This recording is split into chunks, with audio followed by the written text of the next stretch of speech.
G'day everybody. Cheers.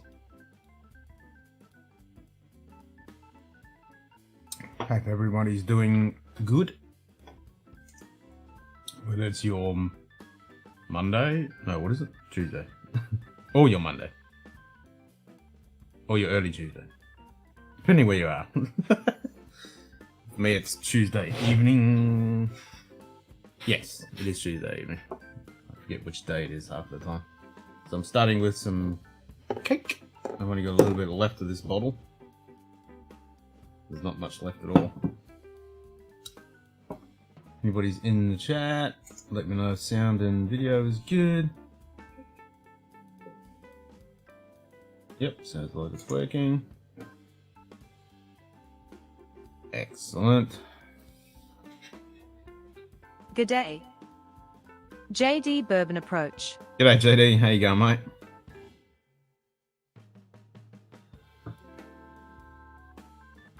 All good? You got a couple more hours work left, yeah? Or have you knocked off?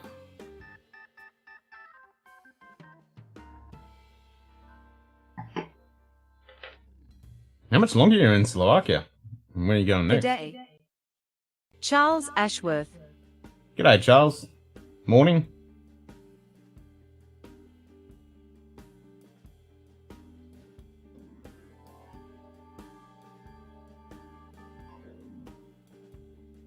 Working out the customs for the Glen Scotia 2021 festival. Cool. Cool. 2 months. Oh, wow. Big job.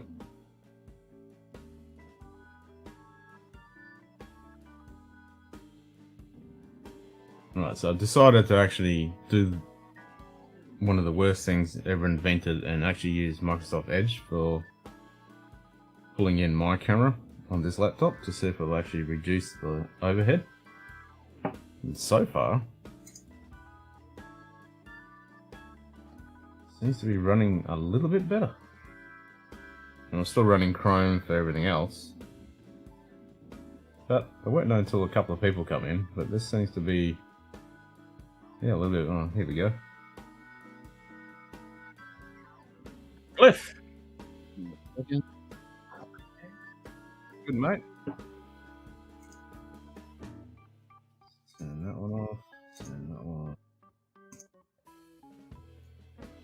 Should out of here, and then I can add you to the scene. So I can see you.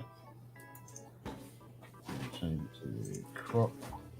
There we go. Crack-a-lackin'. Oh, let's check the overhead. There we go, 66. 65, 64. Win-win. Oh, good. Cool. Yeah. So how have you been, Ken? How's Good. things going? I think I've got an echo. Let me check where that comes from. There we go. Do we still have an echo? Oh, I don't know. Is it still okay? Oh, no, it's me. I know what that is. That's coming out of my laptop. Hold on. Oh, okay. That one. There we go. Now it should be good. For some reason, my audio is routing through the wrong thing. Anyway, I'll sort that out. That's no here than there. That's all good. Yes, I'm doing all right. Now that I have power back. It's always all good. You had a blackout, did you? Well, we had the cyclone hit us and wiped out pretty much up north of here and up in Calgary, the small town, that pretty much got decimated. But yeah, we had a blackout for almost, it was close to 4 days. There's still some places around here that still don't have power. Wow. Yeah. No good. No, well, it's all good now. We're lucky. We're very lucky, but yeah. Poor old buggers are certainly doing a lot worse off than what we are, that's for sure. And it's all back to normal here, pretty much. We're pretty lucky. How's it going over there? Yeah, pretty good. Because daylight savings over, I could actually join in for once, sort of on a weekday. So the clock's been changed back as it should. I won't be staying in too long because it's still around about 10:30. I've got to work tomorrow. Yeah. I'm having a few little drinks, so That's what I thought. I thought I'd have I got to get up early in the morning myself, and I won't be staying up too late. But I thought I'd come in for a couple of drinks. Yeah. That's what it's about. It's a pub. It's better than drinking by yourself. Yeah, that's right. So I usually have one on Friday night or Saturday, but I thought, why not? It's Tuesday night, but I'm trying this out again. It's quite a nice American oak. Yeah, it's a subtle one. This, I reckon, it's a good one. Yeah. And I bought some. Well, I bought the Russells, and that's really nice for bourbon. Yeah, that's good. And bought the Wild Turkey 101, really like that. And I was quite impressed with the Wild Turkey rye. So Wild Turkey seemed to make a pretty good product, but Russells make a superior product. 101. Yep, the Russells, the rye, and then the Makers, the Keep series, they all seem to be pretty popular. Yeah, if I was going to just stick to a bourbon, I'd just stick with the Russells and the Wild Turkey. I think that would do me out of those varieties. There's probably plenty others around, but well, JD, for my money, I like both of them. JD sent me this is the Redwood Empire Lost Monarch. This is wow. This is good stuff. For a 45 ABV, which is pretty low for a bourbon, this is stunning. I'm really quite impressed. But can you buy it? Can you buy it from a local I've never liquor? seen it. I've never. So is it available? Yeah, I don't know. That's half the problem. Yeah, it is. So I was pretty lucky that JD hooked me up, and I'm really enjoying it. It's quite tasty. I'm trying to stop myself from drinking it too much, actually, because I'm going to go through that bottle pretty quick. You tend to with you do with the good bottles. I know. That's what's happened with this Tale of Cake. I've killed that. I've killed my Johnny Walker Celebratory Blend. That's gone. Yeah. I've got 2 more bottles. Yeah, but that's the way it is. Unfortunately, that's the cheap stuff just sort of lingers around and sits on the shelf for months and months without even being looked at. But the good stuff. But even a good mid-range, a really good mid-range price one doesn't hang around long either for some reason. No. I thought the 101, that's sort of a mid-price type of bourbon, I thought. Yeah. Fairly high alcohol volume, but that didn't hang around too long. About a month. It was gone. Yep. No, that's what, pretty month. A month is not too fast, not too slow. That's a good time to bottle off. Yep. All right, I'm going to have some of that after I finish this Tale of Cake. Now that I put the Lost Monarch out, I'm just going to have some now. Yeah. Yeah, I've never heard of it. I'll grab a whiskey. It's actually a very complex whiskey. I'll get it because it's an unusual name. Hang on.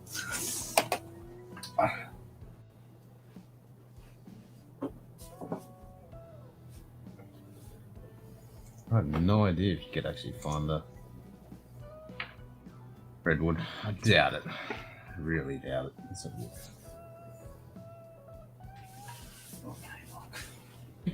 Yeah, I couldn't find it. Right. So this is a really interesting whiskey. Anok. Anok. Yeah. The Anok 12. Yeah, that's a fucking keeper, that one. And that's tasty. It's really complex. Really hard to describe. It's not a bad whiskey. It's very good. We're all fans of the Anok. The Anok 12. I'll always have a bottle of that on my shelf. So I'd love to get some of the older stuff, like the 24-year-old and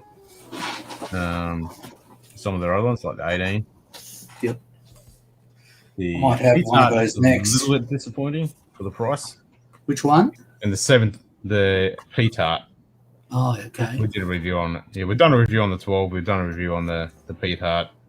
And we did a review on the 2017. The 3 bottles I've got. That 2017, that was shit. They really missed the mark okay. on that. And that was a Whiskey Club exclusive, and they I've fucked. got to go through your videos because I haven't seen the review on you guys doing this one. Anok, I think it's pronounced. It's Anok. unusual. Yeah. Anok, yeah. So I'm going to look at that. I'll check that video out probably later on. Just before I go to bed, I usually watch a few YouTube videos, and that's the end of my night before I sleep. Good day. Daniel Because Strack. G'day, Daniel. How you going, mate? No Hello, Scotch for me Daniel. for 2 days, JD. As in, you're waiting for your orders, or you can't drink.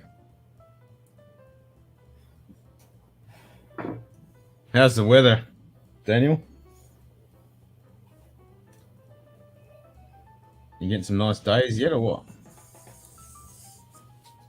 Or is it still shake? Now that Anok's good stuff. Yeah, I'm going to have something. That'll be my next one.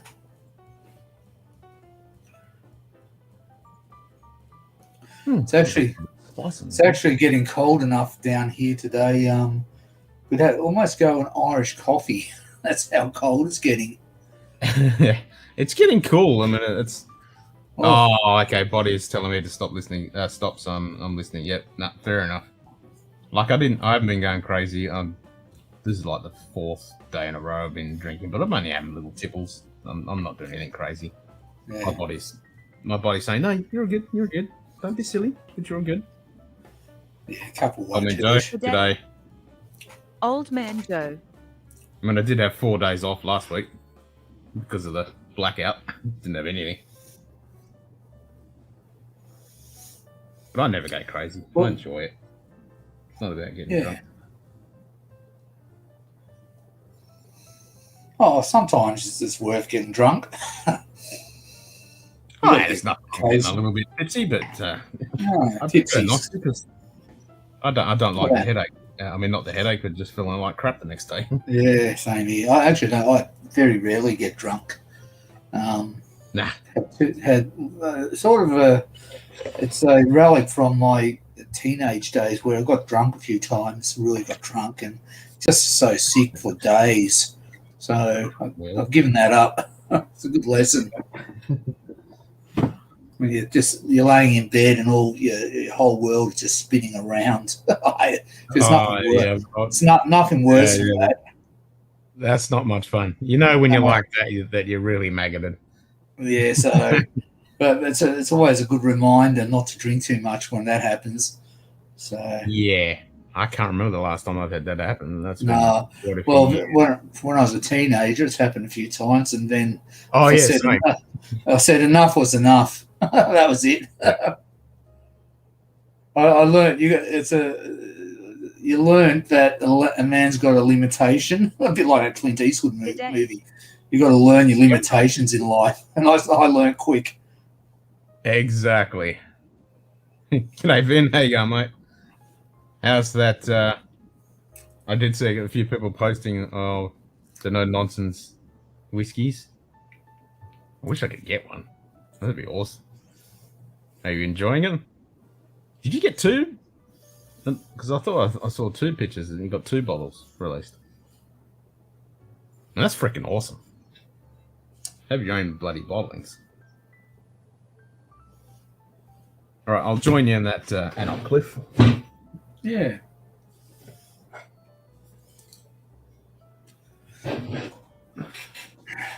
It's been a crazy launch. 2 bottles. Yeah, I thought it was 2 bottles. Yeah, that's awesome.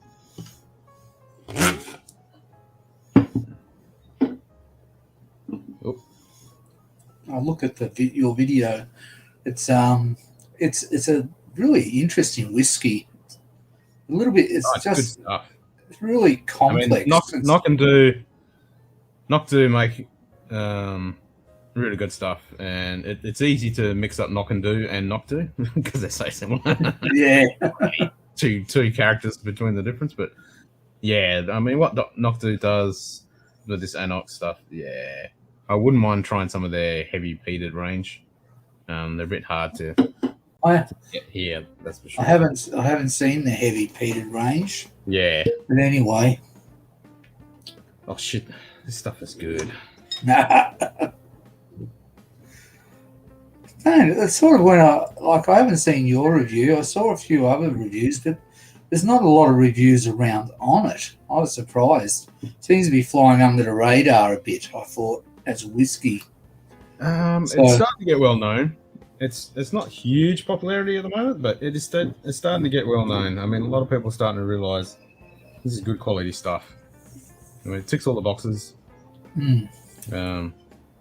Yeah, I quite like it. I mean, it's a shame it's 40% and all that jazz, but you know. Yeah, I tend to like some of the whiskies that have got a higher alcohol volume. I have to admit, 45 plus. Yeah, it's just something about it. It's just more taste. I think it's just taste. Yeah, that's exactly it. I mean, the high alcohol just carries more. More flavour. That's my opinion. But I mean, it's not like the alcohol's got all those fusels or anything. It's just more flavour.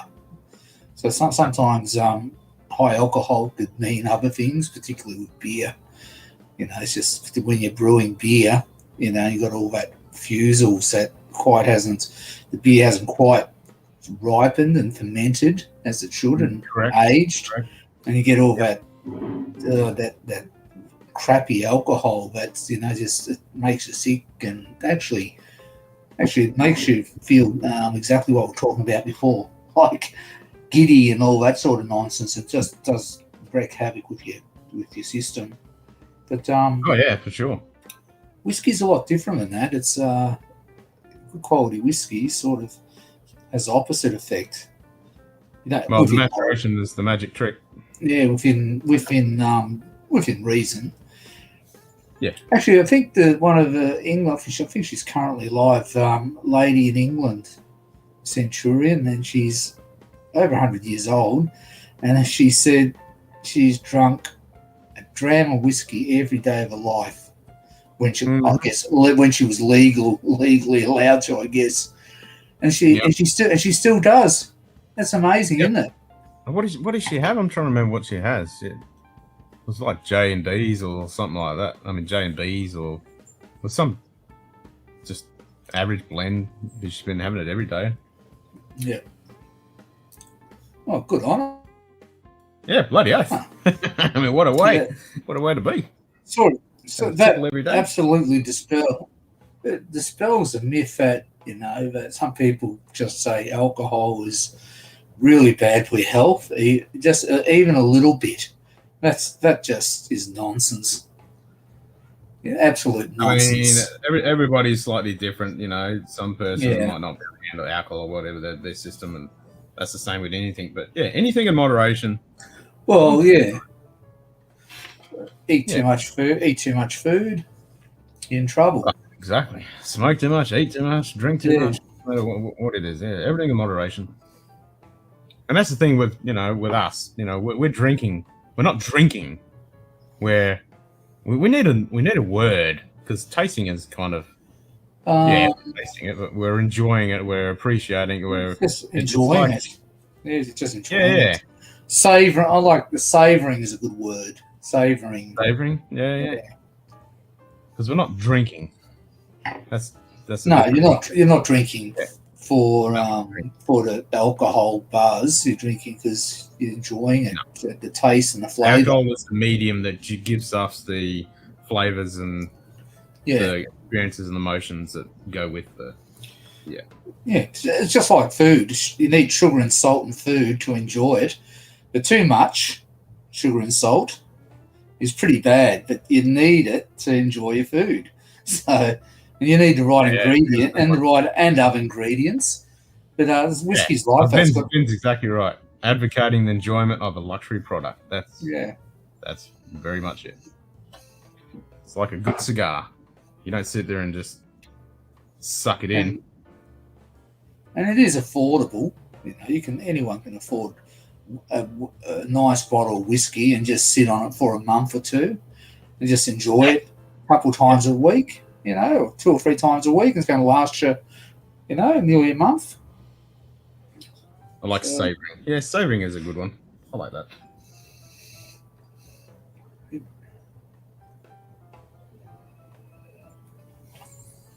what we're doing. Just kicking back, savouring it.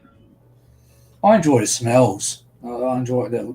Oh, the smell is, I think, Just- most part of it. Yeah, Because it's connected to the olfactory system. I think yeah. the too nasal acidic. part of it is almost 3/4 of it, I think, if not more. Because even when you're tasting it, you're still getting the olfactory kicking in, and it's triggered to your memories and your emotions. The nasal. Yep. Now I want a dram and a cigar. Nothing stopping you.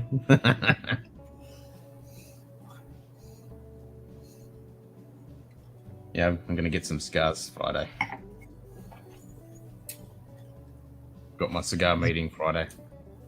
Have you? Yeah. Yeah. I wouldn't mind trying cigars, but I used to smoke and I gave up, and I think it would be too much temptation for me to give. No, it's not. It's completely different. It's completely different. I mean, yeah, I used to smoke. I still vape, but I never have. It's a different experience. When I was smoking, when you have a cigar, it's a completely different thing. There's a lot of, none of the guys smoke, and we all just occasionally have a nice cigar, and it's the same as this. You just have it, you enjoy it. Half an hour, 3/4 an hour, an hour and a half, 2 hours for a cigar. Yeah. Oh, I know very little about cigars, to be quite frank. I never really smoked. I smoked a few, but I'm a real novice to cigars. I never really got into them, to be honest. Yep. But yeah, that's the side effect, Vin. I totally agree with that. That side effect next day when you're chewing on an old fucking ashtray for half of the day. Yeah.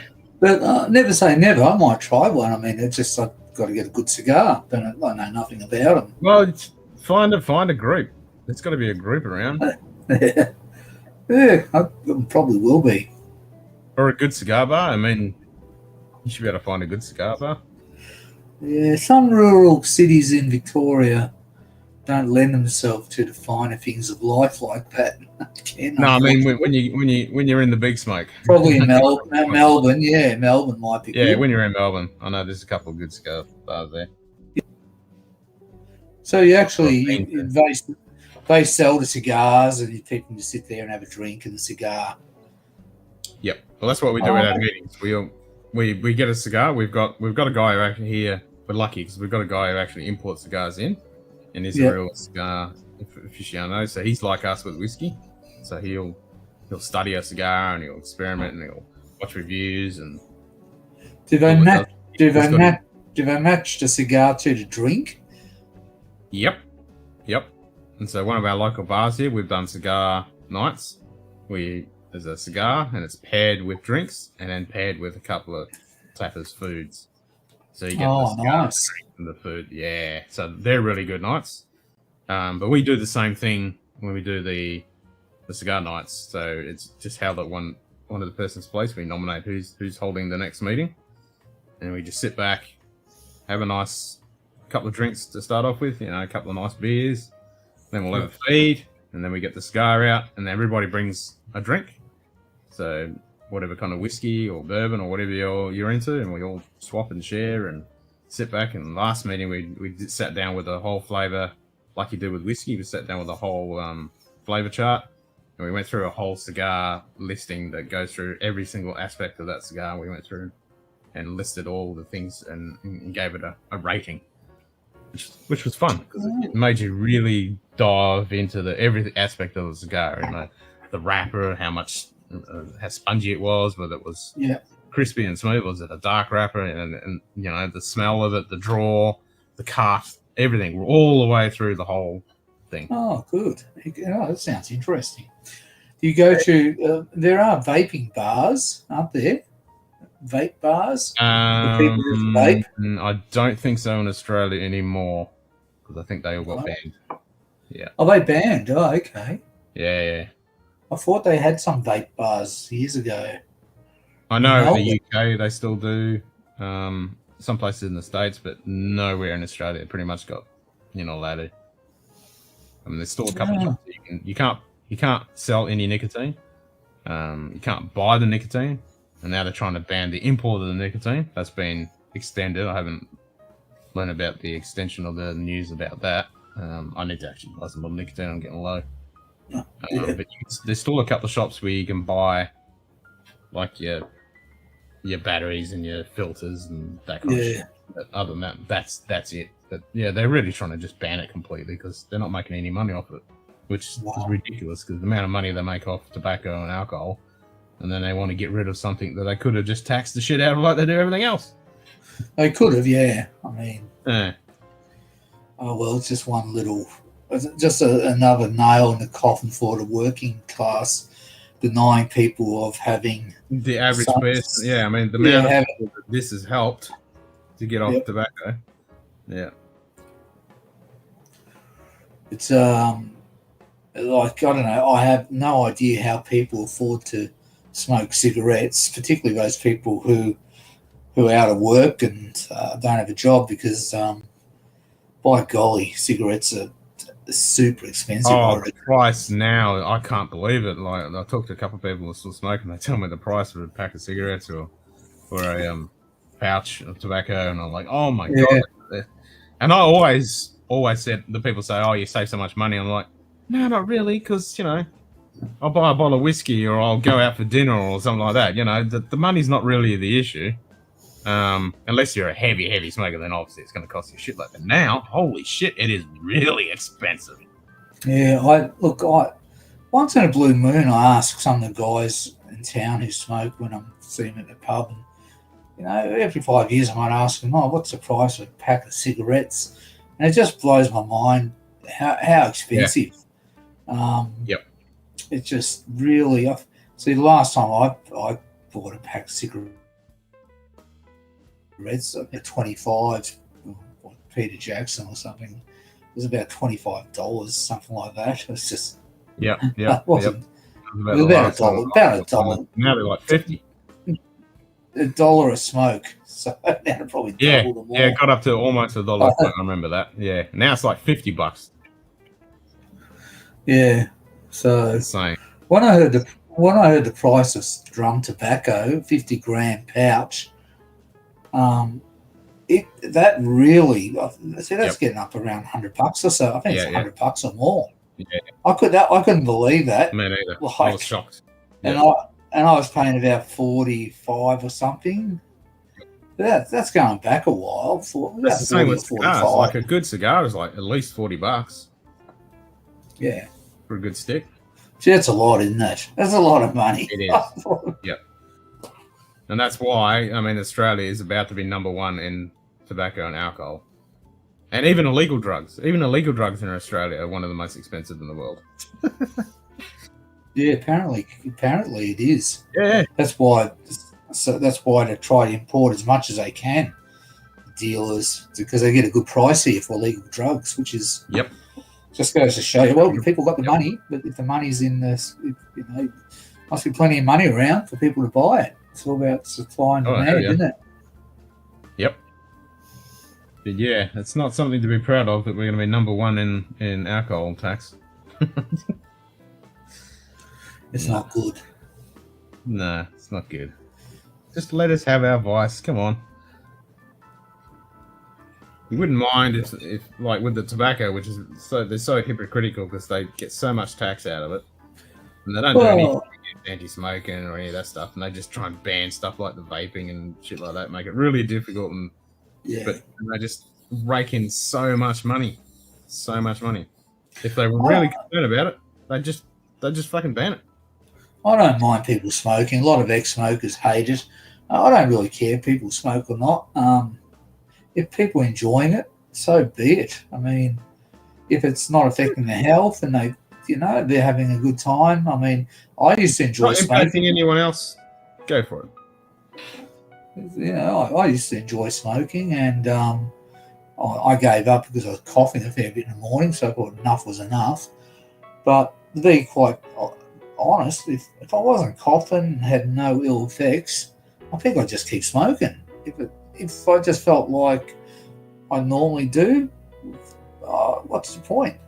I mean, you got to enjoy something in life. Yep, I reckon you should get a couple of cigars.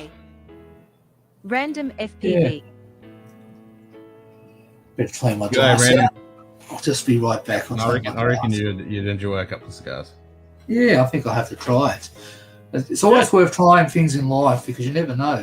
One day I might not be around to enjoy it. Well, exactly. We're only here for one time. I'm going to just clean my glass out. I'll be right back. Yep. I'm going to grab some water as well.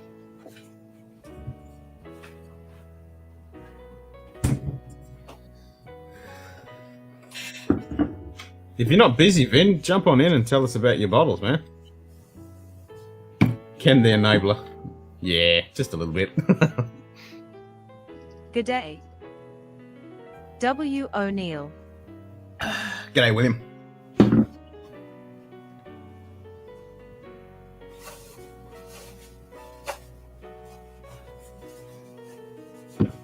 Getting lots of messages because I put up a photo.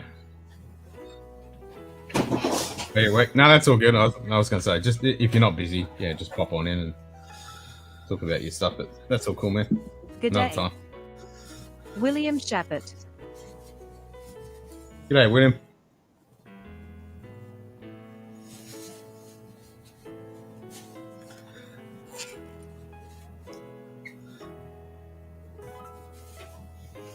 I need to get a couple more of these type of glasses.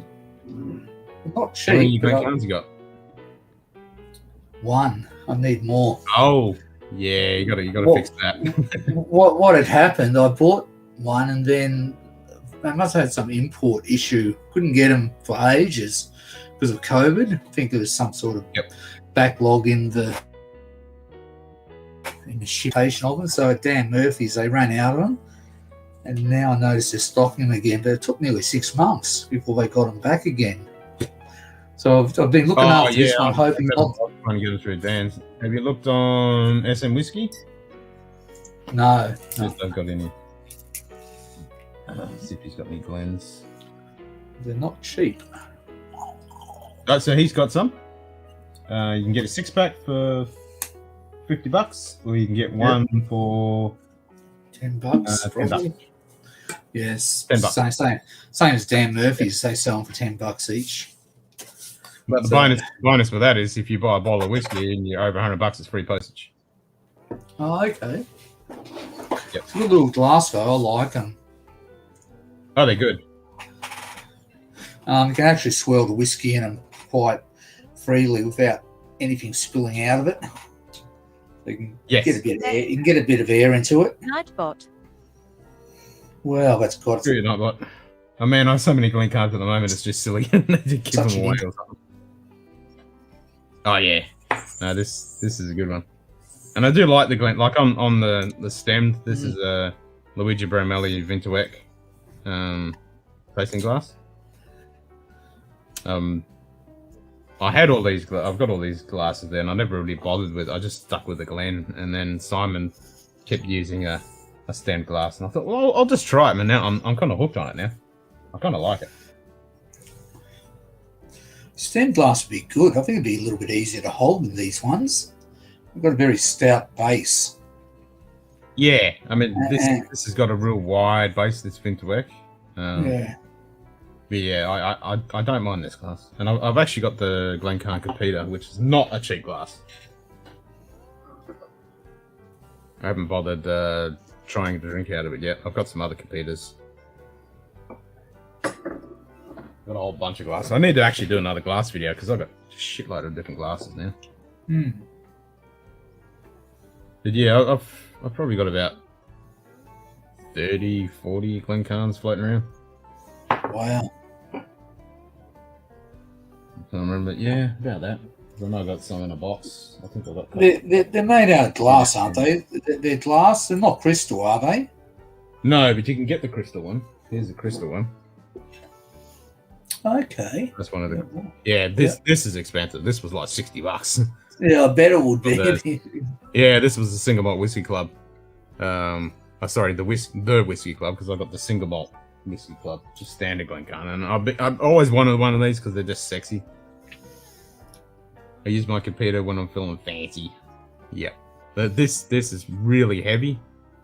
It's quite a dense feeling glass, and it's got a lovely note to it. So yeah, Whereas a normal Glen. Yeah. Yeah, crystal does have that shine. Oh that's yeah. This is really heavy. Yeah. Well, would It be. does look sexy though.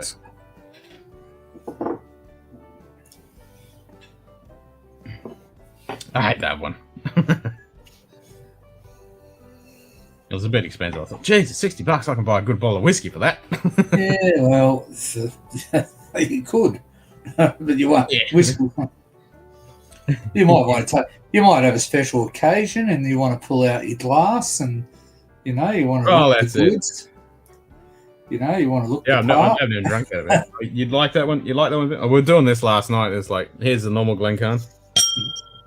And then, yeah, like a chime. Yeah, this is. Yeah. And it just keeps ringing. You'd hate to go to a whiskey glass convention and not be packing a high quality glass. Gee. Yeah. Like everyone would think you're a loser. So, Well, I might use this when I crack the Lefroy 30-year-old when we get to 1,000 subs. I might crack it and put it in this. Yeah. How many subs you got now? I haven't looked. Last time was 405 or something like that. Oh, well done. Yeah, that's the only problem with the crystal. They do shatter. Whereas these are pretty stable little buggers. And do you know about the cool trick of these? If you put a standard measure and a Glencairn, you put it on the side, it won't fall out. Oh, okay. Oh, that's interesting. Yeah, I didn't know that. Yeah, so you got your dram in your glass, put it on the side, and it won't tip out. Wow. Okay. Have to try that. Yeah, how much? We'll try it now. Maybe I've got slightly more than standard measure. I'll do it. Okay. That's what I mean. More than a standard dram. I've overpoured. Okay. So That probably have to. I have to slowly sip on it. But actually, no, I'll try it when I've got a measuring thing behind me, so I can always use that. The shot measurer. Well, I think it's like a pretty standard. It's like that, about that much. Yeah. That shouldn't. There you go. Yeah. That's about that much there. Yep. That won't pour out. There you go. It's a bit It'll just pouring out. It'll just sit there. It's awesome. So you can't do that with a stemmed glass. I notice when you guys do reviews, sometimes you pour like a normal standard dram, and other times they're very heavy. It depends on who's pouring. And I know it's cue ball. I know when cue ball, his eyes light up when he gets a big one. Especially if it's something he hasn't tried or he knows it's very expensive. Yep. His eyes just go bling. So what I've started doing in the last couple episodes, I just started measuring it. Yeah. I thought standard 1 ounce 30 ml pour, just bang, bang, bang, done. Yeah, I've got one of those too, exactly the same. Yeah, and Vin just said he's got one, but never use it. I use it for cocktails, so when I make cocktails. Yeah, I think I might need to start using mine. I got the standard ones, but then I got one of these Japanese ones, and I'll never go back. These are bloody brilliant. Yeah, these are really good. Yep, that's the one I've got. Yep. No, they're really good. I've got a couple of the other ones, which are the Japanese style. Or not I think they were Japanese. They call them Japanese, and they've got all the measurements down the side. They're pretty good. And then I got the standard. Couple other double ones, but this is really good because it's got the measures in it. Yep. That is great. And they're good for when you're doing, if you're making quite a few cocktails, they're just bang, bang, bang, bang. Because that's what they use in bars. Yeah, no, that's one I've got. I had another one, a real crappy, stumpy thing. And every time I fill it up to the level, it'd fall. It couldn't get in the glass properly, just drip everywhere. Yeah. It was just rubbish. Nah, that's it. And it only takes a couple of pours to get used to this. You know, when you can pour it right to the top, not spill it, and you can drop it straight in. Yeah. And, you know, no spillage in it. Yeah. No, they're bloody good.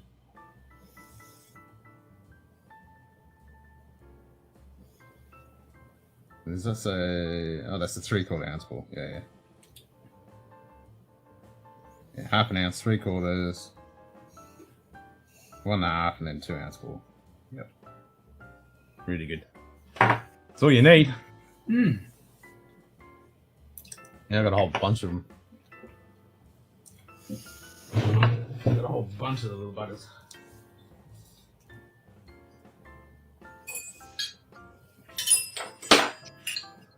Well, I got a good one. I got two now, I think. But I got a good one that came with I think it was bottled whiskey or something I bought from Audi. It came with the actual bottle. Yep. So that little stumpy I think that one. So I got one of those, which is like a half and a full. Mm-hmm. So that came with a cobbler shaker that the missus had. Then I bought that one because I thought, well, I'll get one myself. So I bought some bar stuff. So I bought that one. And then I thought, well, I'll get one of these ones. It's got the measure on it. So I got that one. But this one is just a straight rim, but it's got the measures on the outside. And it's a nice gunmetal-like colour. Then I bought some other bar stuff and I got gifted this one. This one's a bit lighter material than this one. This one's got solid, which I do like. But it does have a little lip on it. Yep. So if you're doing real small little pours, you can really get in there. Whereas this, because it's a round rim, trying to pour a full measure of that without spilling any can be a bit depending on your glass. But I still always just grab this one. I prefer this one. Yep. But these are good if you're like you're doing quite a few measures of something, like a complicated kind of one, and you can have that ready to go. Like if you've got your egg, if you're doing a sour or whatever, you got that ready to go. You got this ready to go with your lemon or whatever, and then bang, you can just pour them out. Geez, this Anoc's got a really nice smell. It's good all around. What an interesting smell. Good nose, good palate. Mm.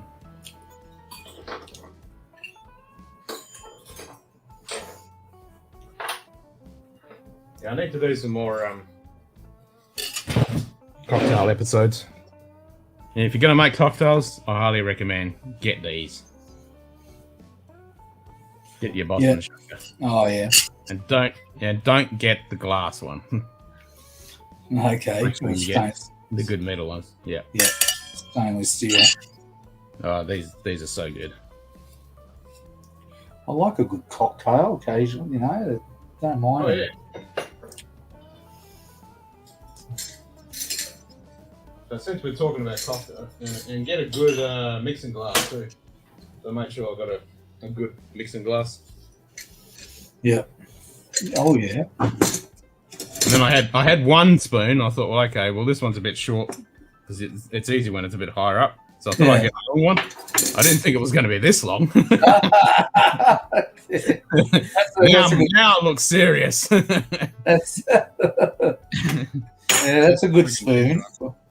Yeah. And then, make sure you get a good, what's the name? I can't remember the name. It's just a brain fart. And then a good... What? Oh, that's the julep, isn't it? No, that's not the julep. I got the julep as well. Hawthorn, that's it. That's a hawthorn. And then you got your julep. And then a good... Make sure you get a good one of these as well. Oh, there's the julep. Good day. Julep's running. Big League Bourbon. Big League Bourbon's in the house. What's up, Ken? Just wanted to pop in and say hello before work. Nah, thanks, man. Hope you have a good day. Just talking about cocktails and alcohol and all that fun stuff. My CPU seems to be settled down quite a bit more. Like TeamViewer is actually using more CPU than can't believe I'm using Microsoft Edge. It seems to be running quite a bit better.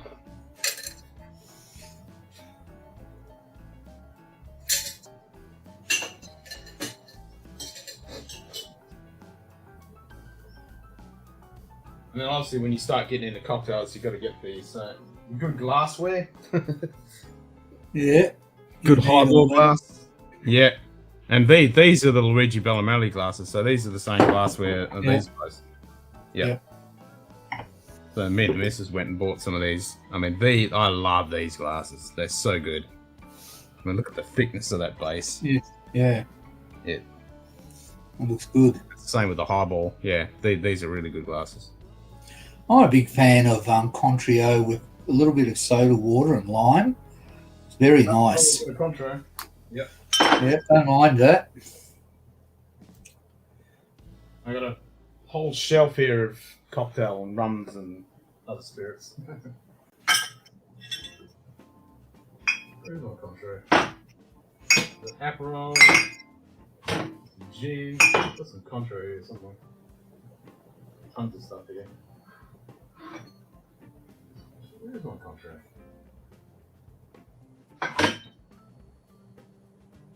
Some gin, lots of good bitters, some Aperol and Campari and all that jazz.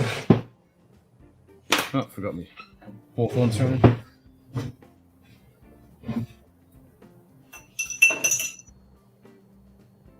And I make my own syrups and stuff as well. Yeah. I do cocktails. I make a mean penicillin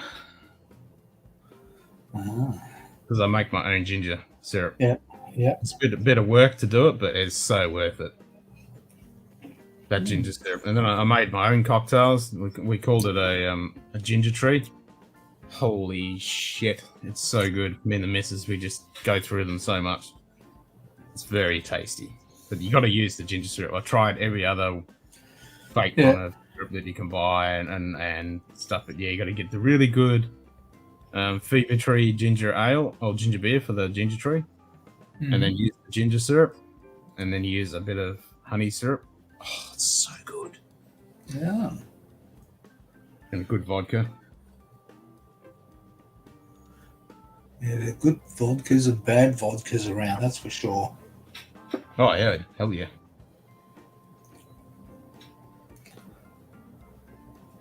You probably like, what's it called? Belvedere? You like that one? That vodka?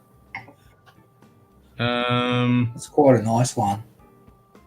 I've got a Japanese vodka there that's really tasty. That's actually not bad. Yeah. Belvedere's all right.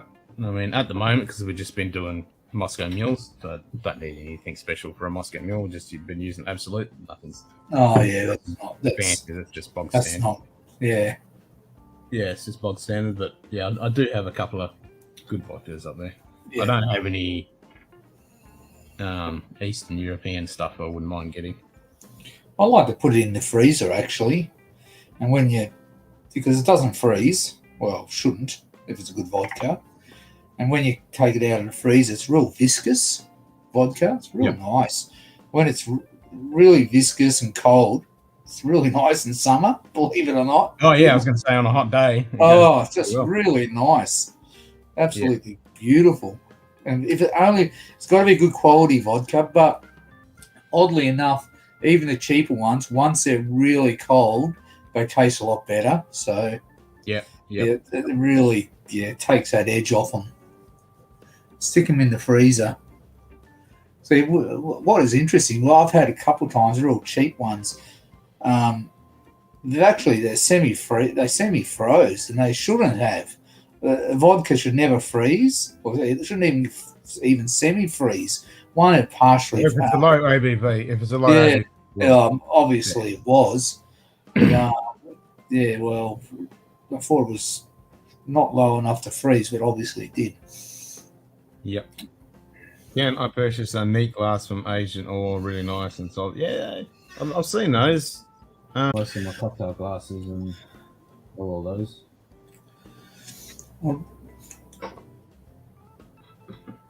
I've got a couple of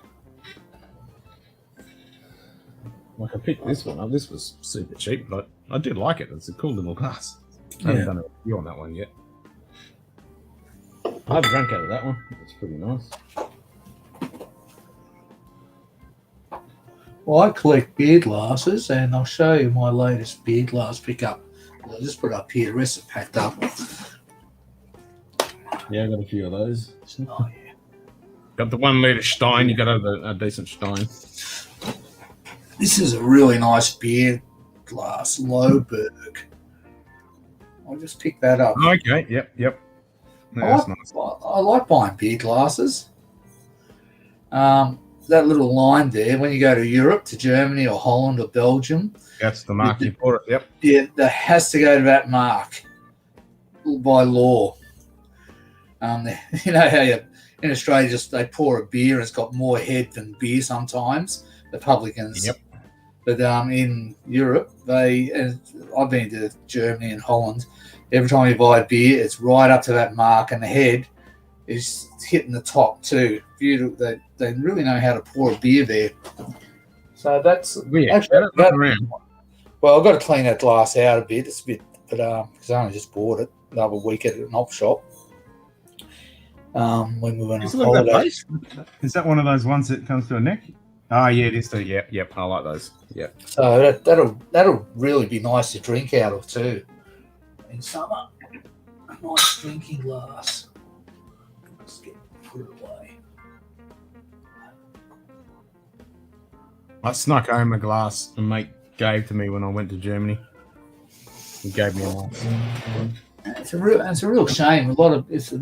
Sometimes you see really good beer glasses in op shops, but people wreck them because they put them in a dishwasher and destroyed the label. Yep. But I think I've got about 300-400 beer glasses. I haven't counted. Oh, that's nice. This is an Edringer. So my mate in Germany gave me this glass. We sat down, we had some Edringer, and then he gave me this glass. So I stuffed it full of stocks and inside and out, and snuck it back home in my luggage. Nice. Yeah. It's Edringer Weiss and Brau. So Weiss Brau. So this is what I usually use if I'm having a nice beer. Yeah. I've got one called Fuji. That's a nice glass. I've got lots of some are old beer steins.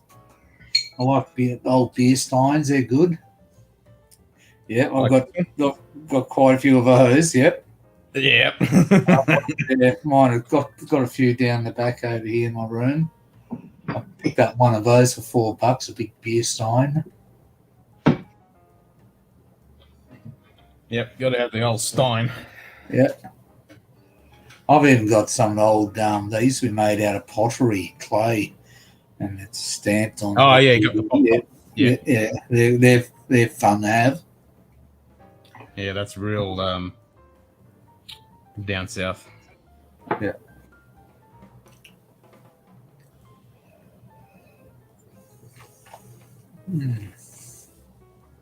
What a nice whiskey that is. It is. It is a very good drop. Oh, yeah.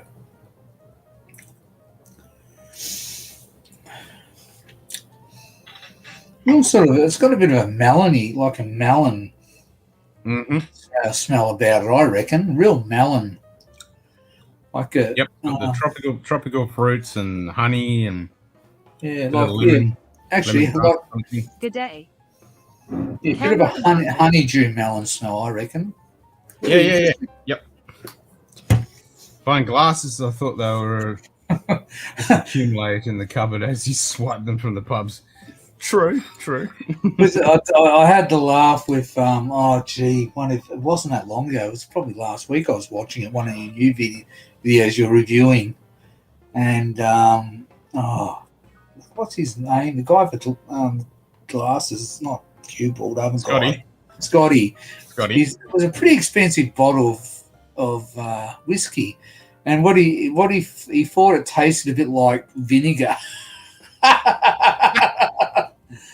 Then he said, "Oh, I don't mind the taste of vinegar or the smell of vinegar." That was. What was that? And I cut the bit out. We were talking about fish and chips and all sorts of stuff. That was the last one. What was that?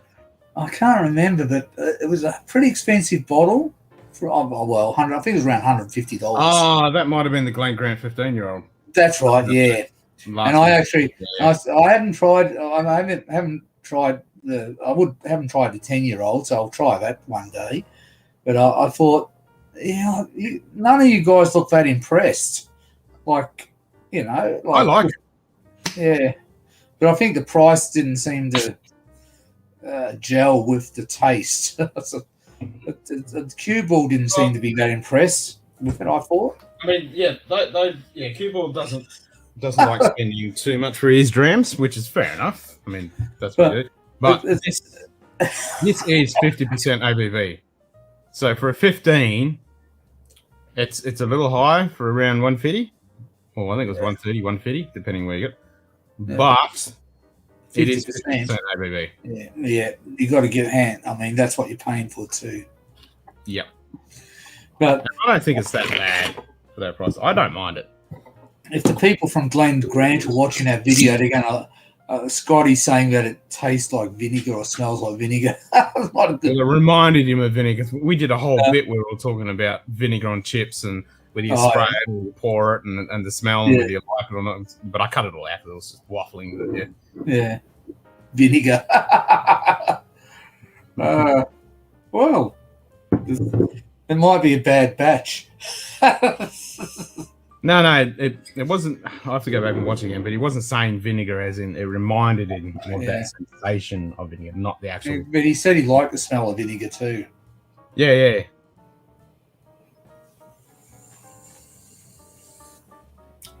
I reckon it's a good dram. Oh, look, I mean, it's not going to blow your brains I don't away. know what's the most It's not, an epiphany type whiskey, but it's just a good aged, decent ABV space lager. You want to try that? There's a particular one sold at Aldi, and that's 30 years, and they get that for $89, aged for 30 years. That's a long time. I reckon it won't be very good. I've found some of the Aldi whiskies not to be that good, to be quite honest. It's, of course not. They're sort of catering for cheap spirit and crappy shitty old cast just sitting in 30 years. Yeah. Good marketing with, because it's the way they package it and all that looks good, but taste-wise, it's not for me. A little bit harsh. I mean, if you want age-dated single malt, Glenfarclas and Loch Lomond. They're the ones. I mean, the Loch Lomond 18-year-old, $100. Bang for the buck for that for an 18-year-old. I mean, that is a good. If you want to talk value for money, 12, 15, 18-year-old Loch Lomans, holy shit. They're amazing for the money you're paying. Yeah. Well, we'll have to try that was my number 2 whiskey of 2020. Loch Lomond 18-year-old. But I've run out of Lefroy 10. I think I've got to restock on Lefroy. Can't not have that sitting unavailable for two bottles of the 10. Because I had to get one of the spinny bottles. I picked one of these up. Yeah. So all the sayings that you get on Lefroy, on the lid. So this one is all the sayings, and you can spin it around to change the sayings. So I had to have that. But I need to get a quarter cask and a triple wood because I'm out of those. Yeah. Oh, so far it's my favourite peated whiskey, Lefroy 10. I'll find a better one maybe one day, but so far it's my preferred one. Well, the 10 cask strength is the one I want. And you just can't get it here. Oh, yeah, okay. Yeah, I mean, that's the best 10, is the cask strength. Okay. That's the one. And the select is not we only get watered down version here anyway, because we only get it at 43. Yeah. They get it at 46 in the States and the UK. So we get the watered down version of just the 10. But Ardbegg's 46, isn't it? So that's up there with the US. Yeah. And the select Lefroy Select, I haven't tried. Sorry, no, it's the other way around. I did think of my brain. That's why I just went back and checked. No, they get the 43. We only get 40. Oh, yeah, that's what I thought. Yeah. Yeah. I thought ours was only 40. I was like, No, that doesn't sound right. Yeah, we only get 40, which is shit. Yeah, it's not right. It feels like you're getting ripped off. We are. Yeah. The amount we pay for it, we are getting ripped off.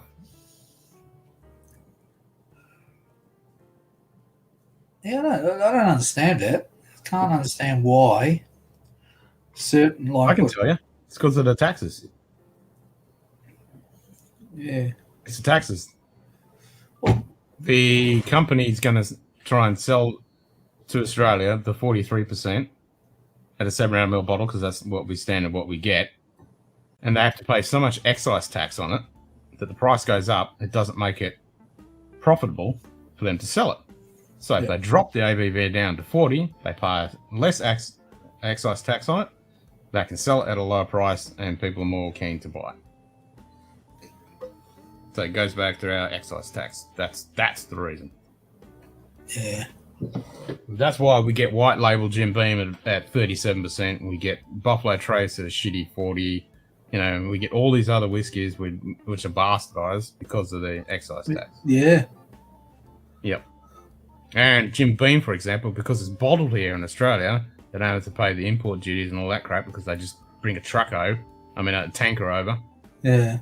with it. Then they bottle it here at the shitty 37%. They got to pay less excise tax on it, and then they can just log it off. Yep. The Russell's is over 50%. Very high, actually. It's the Russell's is 55. That's one we don't get bastard. The same with the turkey stuff. Yeah, all the turkey stuff is all good. So your 101 in your rye, the Russells, you know, all those ones are all good. Yep. Your makers is the same. We don't get bastardized on that. But yeah, any of your Buffalo Trace stuff is all shafted. Yeah. I think the Brimstone, like the Texas stuff, that's the same. But yeah, we pay a shitload for this stuff, and I don't mind it. It's nothing amazing, but I don't mind it as a bit of a sipper. Good for cocktails, but yeah, getting ripped at 40%, it's just. It is. It feels like you're getting ripped off. Yeah, for the amount we pay. Yeah, getting ripped. And when you tell everyone in the States how much we pay for it and what we get, they just the mouth just drops. You know, they're like, "Are you serious?" I'm like, "Yeah." Welcome to Australia. But the same is like that with beer in Europe. It's so cheap. In Holland, Germany, it's so cheap, and smoking so cheap. Yep. So they don't. That's like when I talk to guys about sticks, and they'll say, "Oh, a good stick is $40." You know, a good stick is $50. And they're like, "Are you serious? I don't pay any more than $20 for a really epic, amazing stick." Yeah. I'll tell you what's expensive too. Coffee's expensive in Australia too. A lot cheaper in Holland, in Germany, and they have really good coffee over there. Probably better, and Italians do have good coffee. So we even get ripped on the coffee. Like it's pretty. Oh yeah. Oh, it's not cheap. Like. Nope. No, we get shafted on all the good stuff. Yeah, they don't like the working middle class enjoying life here. They don't like anyone except the It doesn't count for the rich bastards because they just buy anything anyway. Yeah. The average Joe Blow, can't have anything. And the other thing is, like, what's odd in the US per capita, they have more millionaires per thousand than we do. Like, they have far more millionaires, so they can. Like, it's not like they're trying to save the good stuff for the millionaires in Australia that can only afford it. Yeah, that's right. No, like we don't have even like per capita. We don't have hardly any millionaires, so it's not like that's the problem. Maybe that's the problem. It's only a small amount of them, so they want all the money for themselves. So yeah, exactly. Yeah, get out of it. But like the thing is, even the millionaires in Australia or the billionaires, they can't compete with the Chinese billionaires or the American billionaires. You know, because like even Twiggy can't afford to buy a $500 billion home somewhere in Los Angeles. He hasn't got that money. No. You know, like there are people around that just leave Australian billionaires for dead. They buy entire islands and countries, and We're only small fries. no, but we can't. Even the rich of the rich here can't compete with the rich of the rich overseas. It's like, they G'day, can't. mate. G'day. Oh, son of a bitch. It ain't freaking playing. What ain't playing? What are you trying to play? Sound. Hey guys, what's going on? What's not playing? Oh, my output wasn't playing. We can hear. Did you fix it? Cheers, guys. Good morning Sup? from Texas. It's a morning. lovely day out, you know. Yeah, you've got a lovely looking day. Looks good. Hell yeah. You know, it's like what is it? Like 65 degrees. You know, I'm sitting in the outside office. Nice. You know, because nice days, you just move it outside because it's much better to be outside than it's stuck inside. Hell yeah. And you got yourself a Cheers. nice stick? Cheers, Cameron. You doing all right, buddy? Yeah, man. Doing all right. Got the power back. It's all good. I'm sitting having a dram. Can't complain. It's all a win. Yeah, it's a little early for that. I'm drinking the green stuff. Yep. Got to counteract alcohol, you know? It's a little too early. I got like 20 minutes before my next meeting starts, so I was like, these guys are on. I'll pop in, say hello, and head out. Nice. Yeah, So so you you've guys been working doing your ass off. Oh fuck, man, it's nonstop. You know, when you have this global company, there's no respect for lunch times, start and end times to your day. Yep, none of that happens. So Been saying, Zach! So I'm not even watching the chat. I was just like, man, you guys. Well, Ben, hello, guys. I just wanted to pop in and say, good morning from here in Texas. Oh, good morning from Australia. Oh, it's good evening in Australia. Well, yeah, I mean, hey, y'all are getting to drink now, man. I'm just starting my day. You're gonna make the Patreon only stream on Wednesday night, tomorrow night, 10 o'clock EST. Yes. I'll I can do that. Yeah. Absolutely. I'll post up the link later. Okay, cool. I'm glad you told me and reminded me, because I don't know my head from my ass these days. No. No, I was going to post the thing in Discord. I'll post it in the Secret Squirrel Club in Discord, and then I'll post it on Patreon as well. I'll put the link out there. And I think we'll just do it in here. I'll just post the link with the password, and everyone can just pop in here. And I'll still run it private on YouTube for the people that don't have cameras and all that. Man, I heard you talking. Man, you pay like 40 Australian for a freaking good stick. For an average stick. Yep. For an average. Wow. I'm sorry, man. I paid like $7 or $8 for this, and it's phenomenal. I know. It kills me. I'm sorry. Well, that's what I said. That hack I got, that was like $250. I did, man. Yeah. $250, man. I better be getting a friggin' like full-on box. I know. This was like for a sample of 5, the Pedros. Pedromos. They were $250, I think. Connecticut's. Well, hey, listen, you can't argue with a freaking Connecticut. I mean, people harp Oh, hell on no. it. I mean, these were fucking nice smoke. But yeah, $250. That's a lot. That's a lot. Oh, it's a fair bit of money. Oh yeah. I mean, $250 gets me a what did I get? What did I get that was like right around there? I bought a box of Room 101 Farce Toros, and it was 20 cigars, and I think I paid like $220.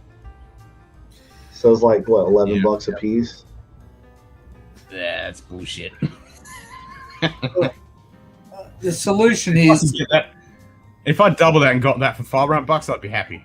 If I got 20 cigars for $500, well, I mean, I'd be happy, man. and then you get the cool ass box. You know, like his, Yeah, his, shit, his yeah. boxes are, you know, because anybody knows Room 101. Let's see. You know, you got the Sakura Yeah. logo on there, and he does them in like all different colors for each release. So, I mean, just saying, what is like? This is a Capos. So this was a Pravada exclusive from this little company, and these guys were like I want to say like a 5x50. take this glass out. I'll be right back. And man, Yeah. I got one in my January box, and I've since bought like 10 more. Nice. They're just solid little, you know, solid little smoke. Oh no, work shit. Uh-oh. Yeah, I'm gonna that. I was up on a job for 4 hours, and I've gotta run around and do some insurance claim crap tomorrow. Ooh, that sounds like adulting. Well, yeah, I know, right? I missed out on all the streams, all the awesome streams this morning because I was fucking working. You know, yeah. I mean, listen, you could be going through integration training, run by people who have no idea what they're talking about. Yeah, no thanks. I mean, Sounds like I've got to do a bit of driving around, but I just got to go visit people's houses and just test their equipment that got fucked up with the cyclone, and then just record what it is, take photos of it, and then send them an email, and I get paid. Done. Bourbon Baller. G'day, Bird Baller. oh, I'm currently What? drinking the Glen Grant 15. oh, nice. What's that other bottle? Is that a? That's not a bottle of Willet. No. No, that's Redwood Empire. Bloody lost my Oh, this shit. yeah. I'm in love with it. That's good stuff. Yeah, JD hooked me up, man. He hooked me up real good. I can't believe you guys. So okay. Did you have to pay a bunch? Did you have to pay any customs charges? Nothing. So it just came through. It came through. It didn't even get opened. How did he send it? Just USPS? The U.S. Postal Service, or was it like I think he's UPS or still working in the DHL? background. I think it's USPS. Yeah, US Postal Service. Yep. Fudge. What did he And you use put to it as cover up? maple syrup glassware. Maple syrup glassware. Glassware. Okay. Ideas. I'm looking for Yeah. ideas. Maple syrup glassware. Okay. Maple syrup glassware. Yep. And it was $112 from Palm Springs. That's 3 bottles. Okay. I mean, that's not horrible. Not for the backward ship coming to Australia, Yeah, that's what I'm USPS. saying. I mean, yeah. I mean, hell, even a Drams night recording night. Nice. What are you recording? Can you give us a little hint? yeah, I mean, you know, even adding $30 a bottle, that's still cheaper for you guys than. Oh shit, yeah. Fucking oath. And especially bottle, I can't get any Redwood Empire. I could never get the Lagerball and bloody 11 edition. You know, I was trying to sell my fucking kidneys to get that. Oh, it's okay. It's man. I mean, you know, I know how much of a Lagavulin fan. No, you I are, just so- wanted to complete my set. 8, 9, 10, 11, Yeah. 12. I just wanted my set. And it is Offerman. Did you get the new 12? Did you Which get- did you get the- 2021? Have you seen it?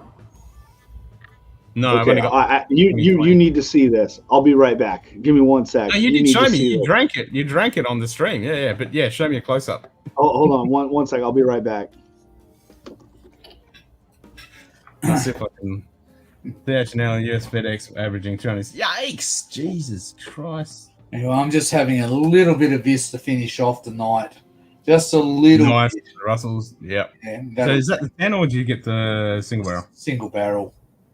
Single barrel, yeah, that's the one I got. I think it was just the gentleman. How much did you pay for that? $73. Oh, nice. It's cheaper than what I paid. I paid 77. Yeah, it was 73. So I think it was recommended by the gentleman who's going out to get his. I think we were talking one night. He recommended this too, didn't he? And the wild, No, I recommended it. and the Wild Turkey 101, which I thought was pretty good Yep, too. 101 and the rye. But that one there is a little bit better than the 101 Wild Turkey, I reckon. Yeah. It's a nice drop. Only a little? Okay. Can it get it? Oh.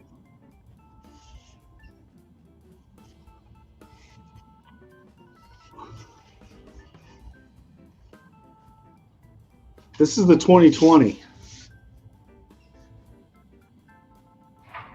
See, I never saw 19. I never saw 18. I have the 17. But, oh, man. So this is the 2019. It's got the eagle. Yeah, which is pretty cool. So, you know. Sexy packaging. Sexy packaging. Oh, I didn't even realize that. Like, will it get it? Yep. Yeah, that's so sweet. Yeah. Yeah, I just realized that. I was like, oh, okay, cool. Yeah, I saw it and was like, oh, man. Oh, I guess I'm going to have to go buy 19 that is too. $350. I can't even remember how much I paid. How much? You guys want to pick? I got a Macramara to do, or a Glasgow distillery, or maybe something else. Macramara I like. Yeah, Macramara is pretty good. I've got the... Did you say 360? 350 for the 19. In Europe. So what does that equate to? All right, so Probably about $280 US, roughly. 0.0825 There you go, Zach. equals this divided by 0.75. So I would say 245. Gotcha. Yeah. I would say this. What I paid was equivalent to like 245 Australian, approximately. At an exchange rate of like 0.75. It's a sexy bottle. I do like dude, man, that. I love it, dude. It's an amazing, and it's so I think it's so much better than the regular 16. Oh hell yeah! I honestly I like the 8 better than the 16. Yeah, I mean, I still like the 16. 8 is good. Yeah. It's got the ABV on it. It's the peat really comes through for me, but I get the 16 has its place. Absolutely has its place. It's a staple diet for me. Oh yeah, it's 350 USD. He's saying 350 USD for the 19. Wow, I don't think I even paid that much. Whoa. Yeah, I mean, I could send you this bottle for less than 300. If those shipping prices are correct, I could send you this bottle for less than 300 Australian. Yeah. It'd be like 275 approximately if you figure 120 for 3 bottles. That's that's not bad. It sucks for you guys. Well, gentlemen, I'm going to drop off. Yeah. I'm gonna go and be bored out of my mind. Thank the Lord I have a cigar, and I'm gonna go put this whiskey up.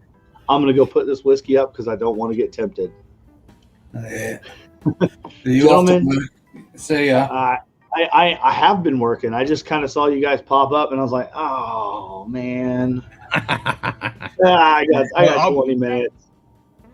Bogan's Guide to Wine. Sampy's in the house. Well, I wasn't going to stream tonight, but I thought I'd test out this browser to make sure that this using it on the other machine was taking the load off, and it's working well. And this new setup where I've got it so you can see everybody, this is the stream that's going out instead of seeing each individual. Less load on you guys as well. I think it's working well. What do you reckon? I think it is because I seem less. Oh, there's no lag or whatever. Yep. Yeah, I'm sitting out here and I'm good. So, all right, gentlemen, y'all have a great evening. Looks like I'll see you mañana. Yep, I'll see you tomorrow night. See ya. Cheers, guys. Y'all have a great one. See ya. Yeah, Zach. Cheers, mate.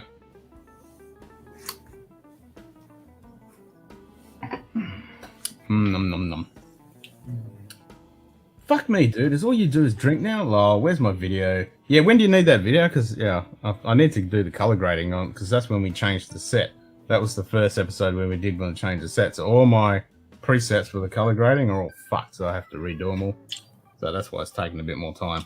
It's a time-consuming process to color grade all those cameras. Ugh.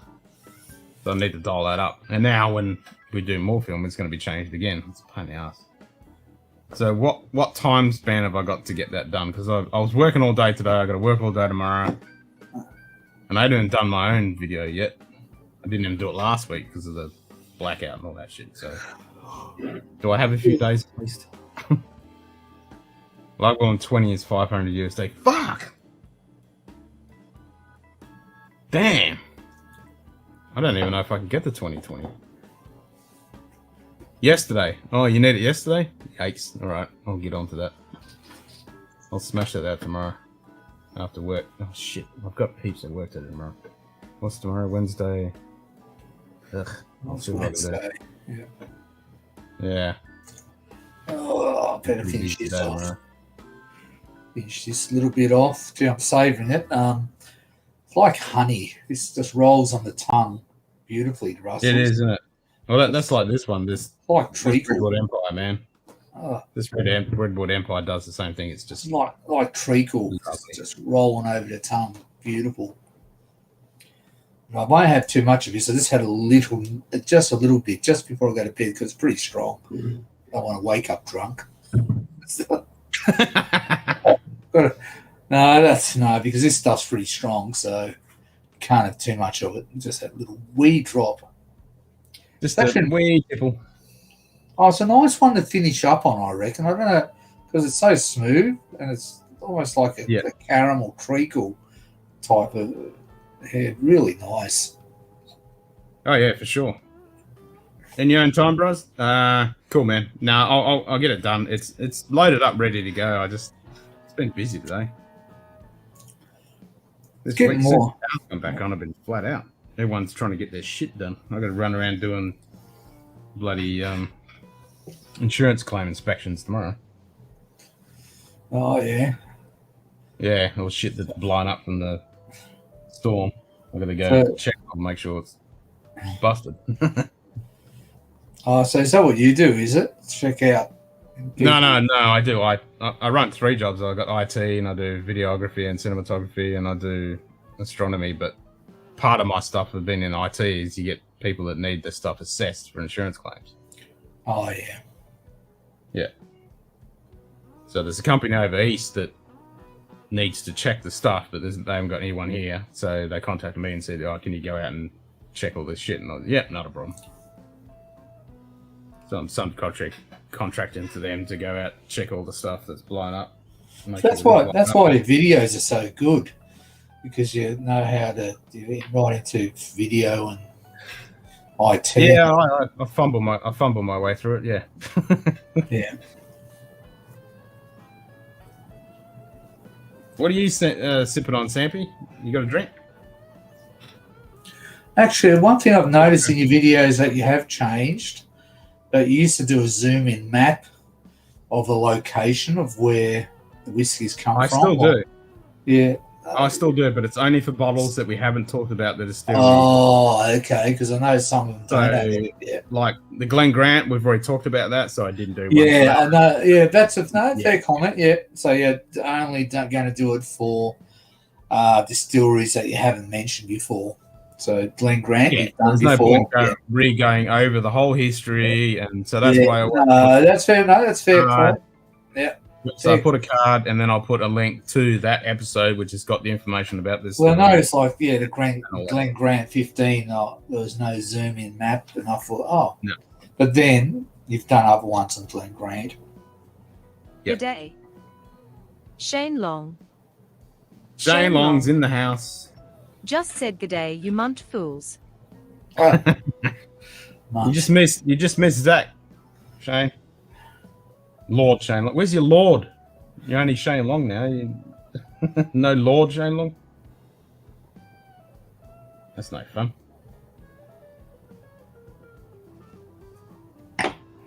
Sampy, get your ass in here. Tell us what you're drinking.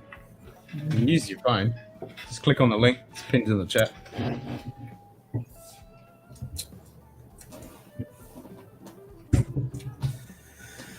Well, Ken, I'm going to head off. I'm going to head off because I've got to go to bed soon. All right, mate.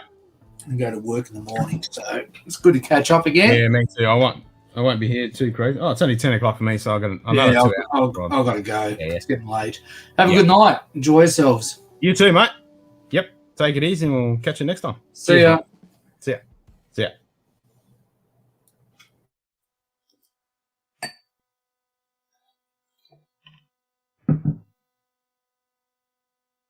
Is that better? Yes, that's better. Lord Shane Long. It sounds better. Rolls off the tongue better.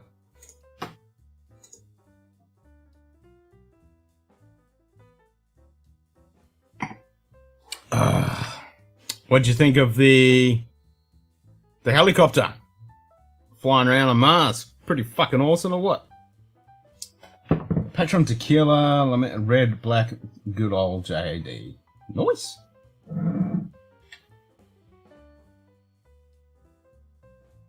Actually, I'm gonna have some of this. I'm gonna have some of this Redwood Empire. This stuff is good. I fucking love it, man. I'm in love with this stuff. Big fan. This is tasty as. For a 90 proofer, this is good shit.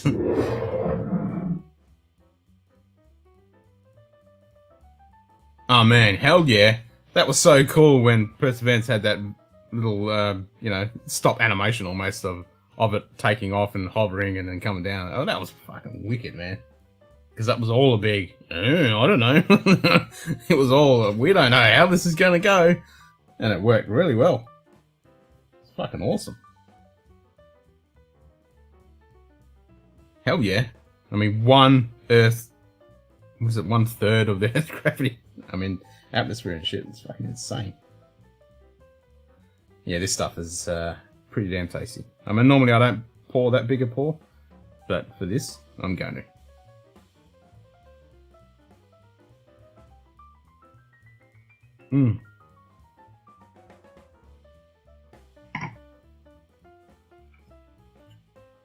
It's just so good.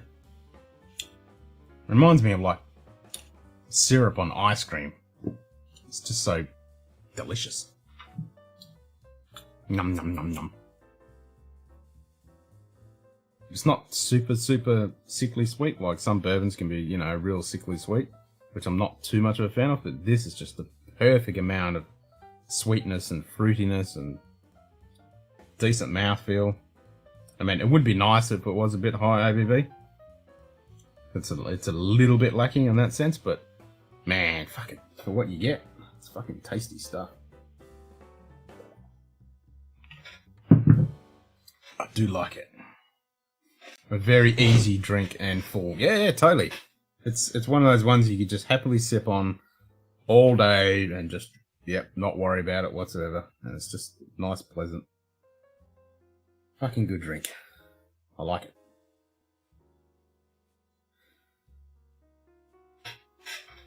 I'm super chuffed to actually get to try it. This is a complete unknown unicorn in Australia. Pretty great for a burrito. Yeah, it is, eh? I do like it.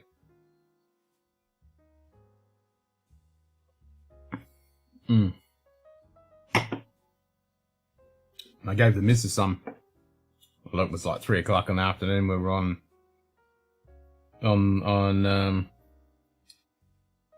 what's her name show, on Mike and Mr. Whiskey shit, so Whiskey Wire. And she said, yeah, that's tasty stuff.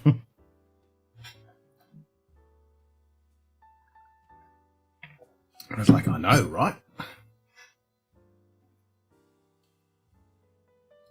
So how you doing, Shane? How's things? Hope you're not working your ass off too hard.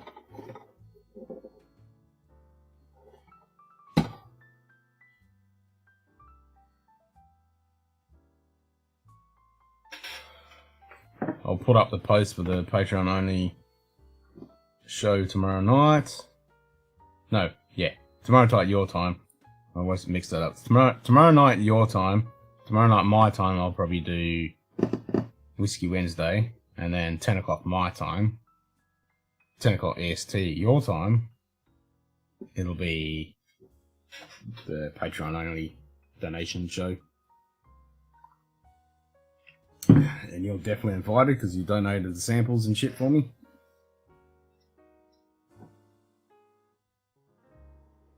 I had some of that OWA. I think it was yesterday. That's pretty damn good stuff, eh? I think it was the OWA. Yeah, I had that one. And I always wanted to try the OWA, so I was pretty chuffed about that.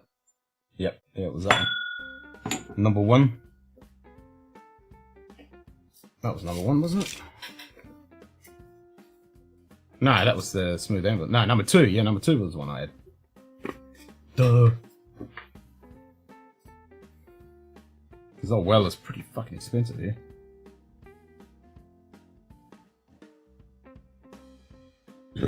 Oh, scusi.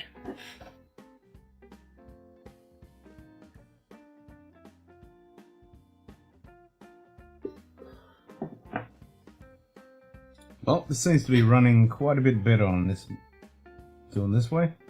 I think I've dialed it into a pretty stable system at the moment. I mean, that worked a lot better with even just having the 3 people, so I think I'll be able to handle 10 people. Piece of piss. It's running a lot better. Alright, happy about that.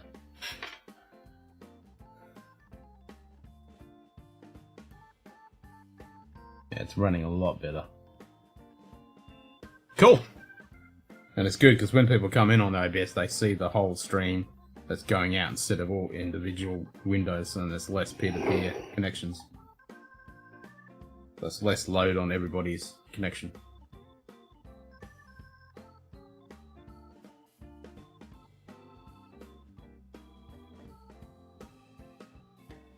What I should try and work out is how to get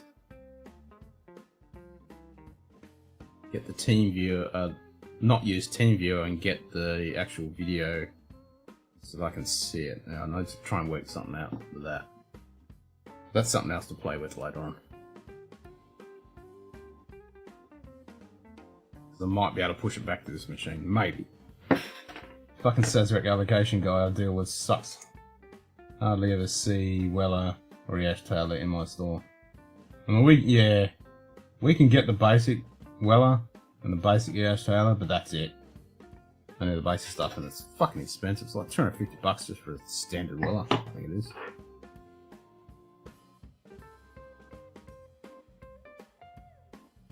Have a look.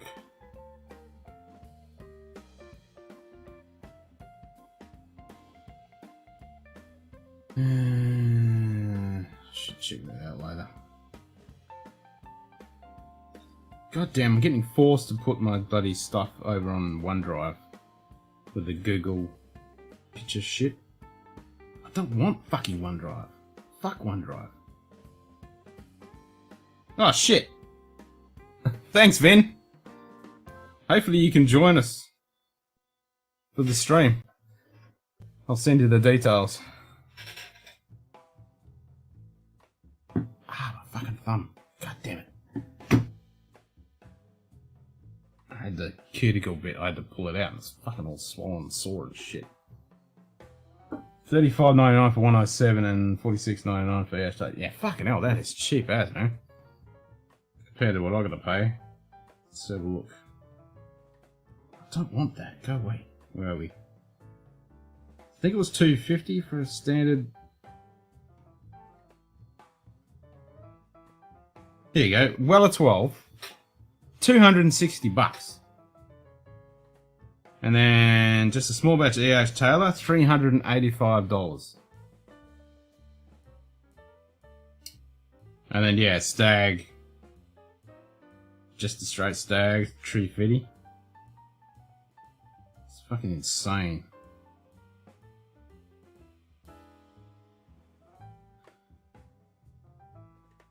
It bites, man. It really does bite.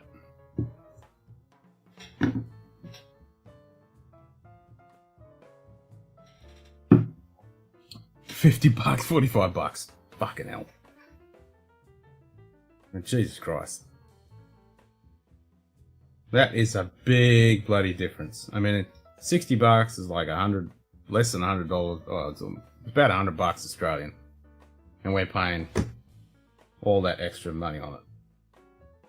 Fuck. Unbelievable.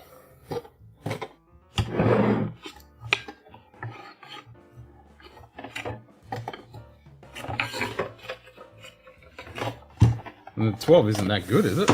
107 is the best one, isn't it?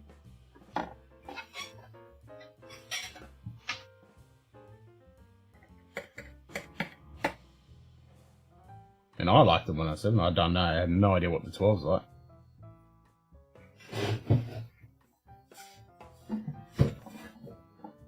Don't even know which one's better.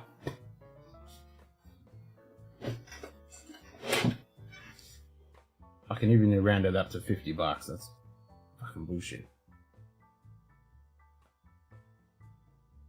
Buffalo Trace Antique is all MSRP.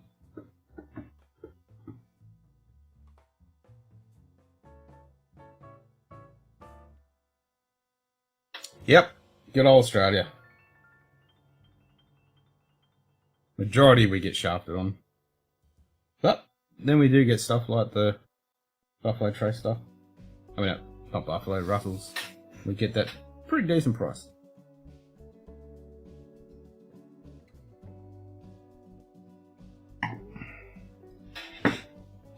Alright, let's turn this off.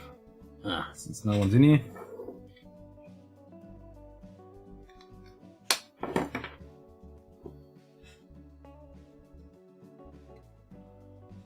Can't stop sniffing that. It's very sniffable.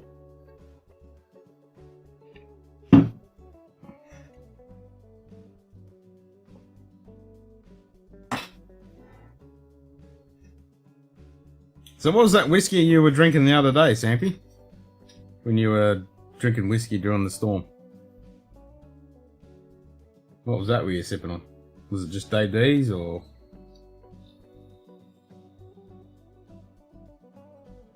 Oh, Sampy.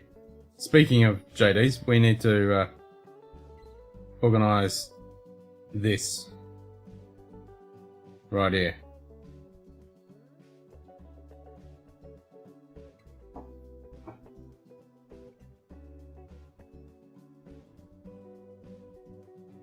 If you're still in the building,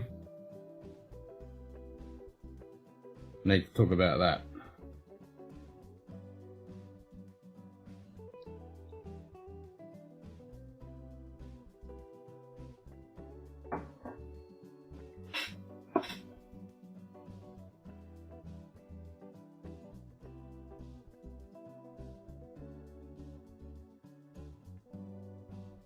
Oh, Black Bean was on special. Okay. So this is the Sinatra Select. This one. It's a super special bottle. So I'm going to sit down with you, listening to Old Blue Eyes, and have this in a tumbler with rocks, as he would have liked it, and with a couple of good cigars. What do you reckon?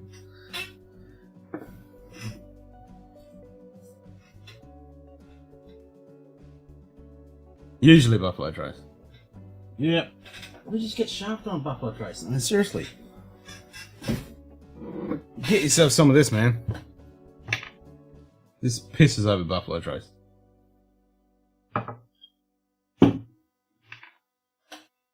Big time. Oh man, bitch! Fuck yeah! Yeah, I think I picked that up for like $2.50. It's a 1 litre bottle as well. I haven't opened it yet because I wanted to do it with you. Sit down and spin the vinyl and fucking have it in a tumbler over rocks. How he would have done it, and yeah, with a good stick. Fuck yeah! I reckon that's the way it should be done.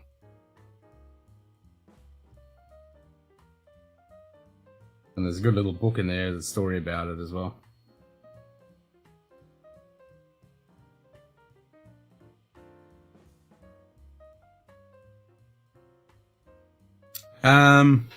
This is, you got the normal one, which is just a 10-year-old, which is, I'm trying to think, it's 65, I think.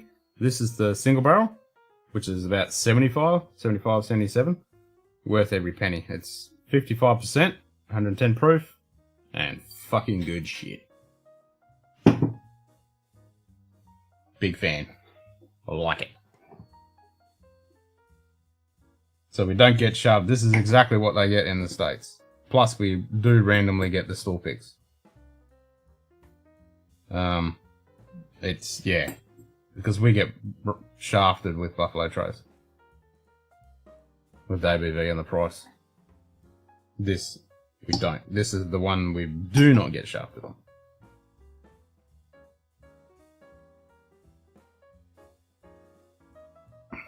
It's worth it. I mean, yeah. Pop around, man. Have a tip. We'll all come around. We'll have a taste. It's fucking tasty.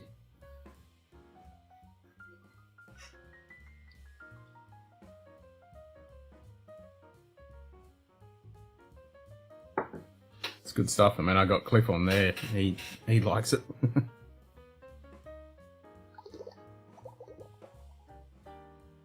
I mean, I don't like it. That's why it's disappearing. And I'm itching to get a store pick.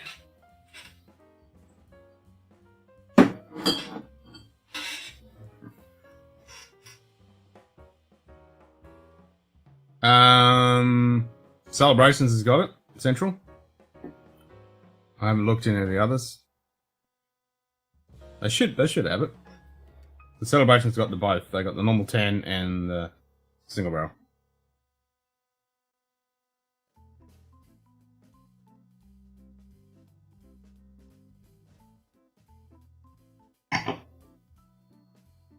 I'd say the other Celebrations have probably got it. I just haven't checked. Something I need to do is actually go and do some videos around the stores. Put it up so all the guys in the States can see what we can get and what our prices are. I reckon they'll probably find that pretty interesting.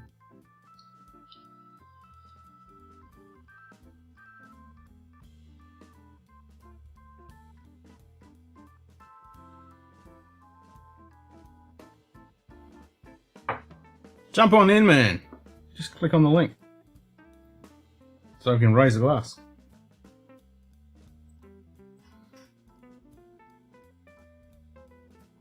What the pub's for? The Munted pub. Test it out on your phone, see how it works. Should work. Well, it was working before, but yeah, it should be better now. Less load on the device.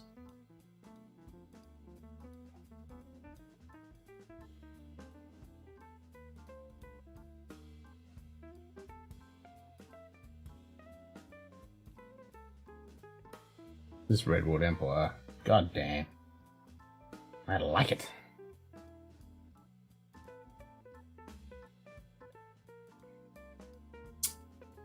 It's just a really good sipper.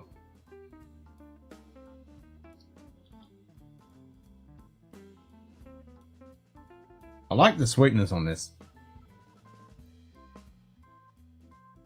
But the Russell's is quite bit thicker and sweeter.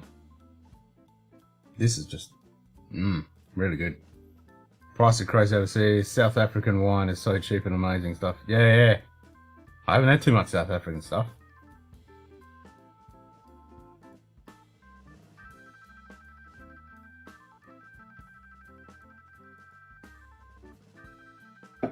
Yep, certainly fucking crazy pricing.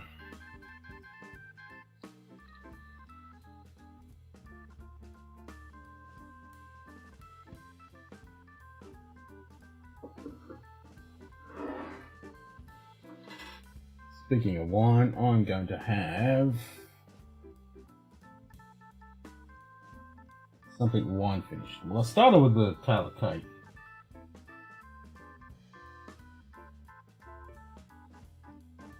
I keep going to this is masala. On the iPad, dude, can't see a link. Hold on. It's pinned in the chat. You should be able to see it, but I'll just repost it. It's not a problem. Copy link.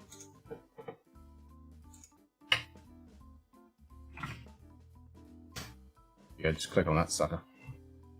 Oh, excuse me. So this is Malaga cask, or Malaga, which is pretty tasty.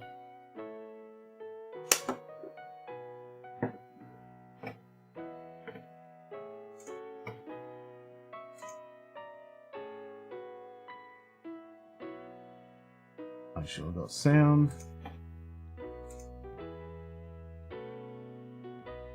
Oh, I might have if I turn that on. Yep, I've got sound.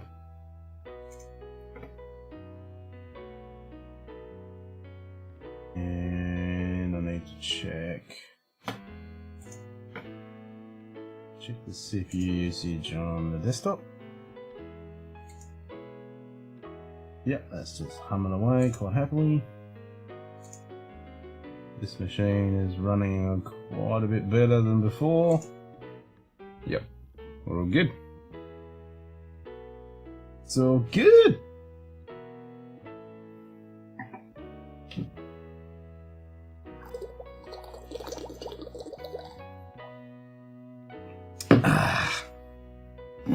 Better fill that up.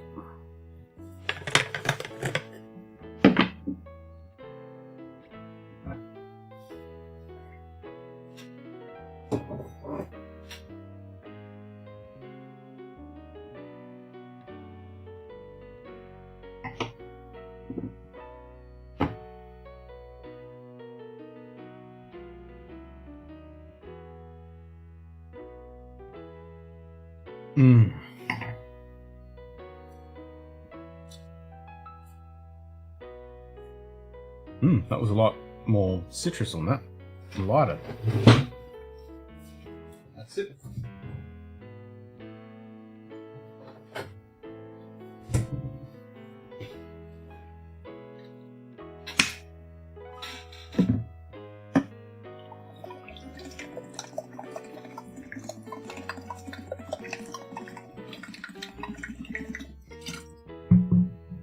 Hopefully that doesn't, whoops.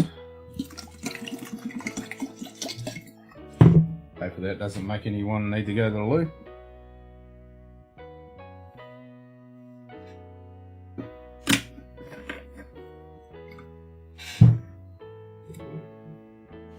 Not like last night's crazy stuff we were doing on the stream.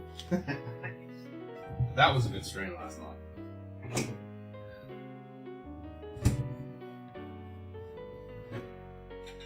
That was good fun.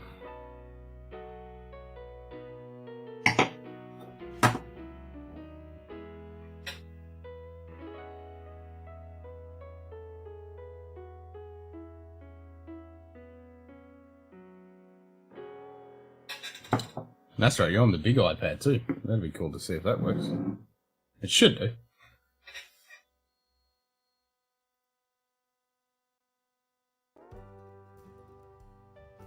And then Cheech was on his iPad yesterday, so that worked. I know it's a little bit iffy with the iPads and iPhones with the soft preview option. I'd like to have it turned on, but I've turned it off in the settings.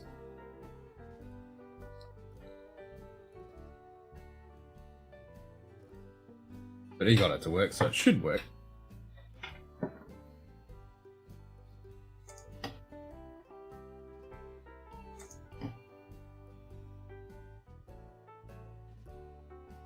So I did tempt myself to do the start the Lego tonight, but yeah. I'll save that till probably the weekend. Actually, no, it's Anzac Day, so I won't be able to do it the weekend. But next week, I'll start it. Should be a fun build.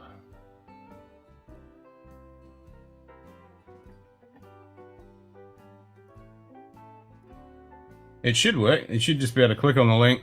It'll pop up, ask for your camera, your mic, and then, yeah, you're in. That should be how it works.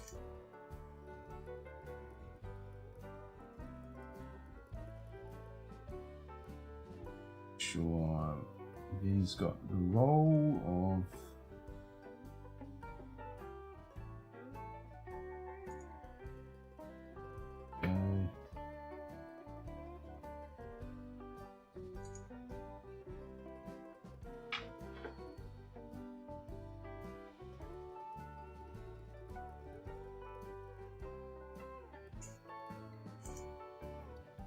Add that. There we go. Let's try that.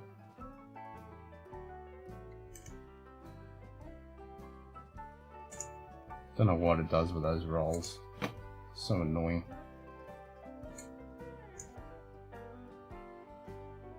Oh, Blair Athol. Nice. What's your Anzac plans? I'll be at the dawn service at the footy club.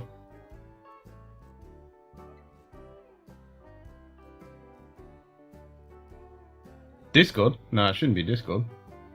The link that I just posted. Just click on that. Not in Discord.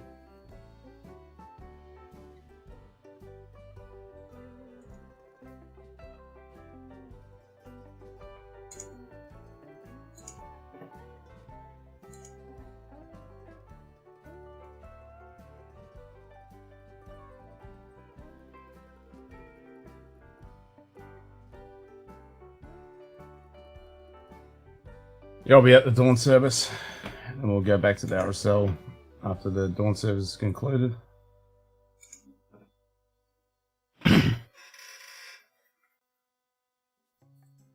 Now the stupid public has calmed down. Can't believe how much backlash we got. Fucking ridiculous. When we're going to be the biggest dawn service outside of Perth. There's no other place that's going to have the numbers. Like, even Albany is only going to have... I think Kings Park is going to be really reduced. But Albany's locked in at only 500 tickets. That's it. We're pretty much... We can have as many as we need. We've got no limit when we're doing it. So everyone who complained and bitched and whinged... They should all bloody apologise.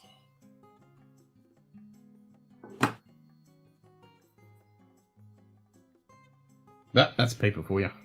Fly off the handle as shit they don't understand.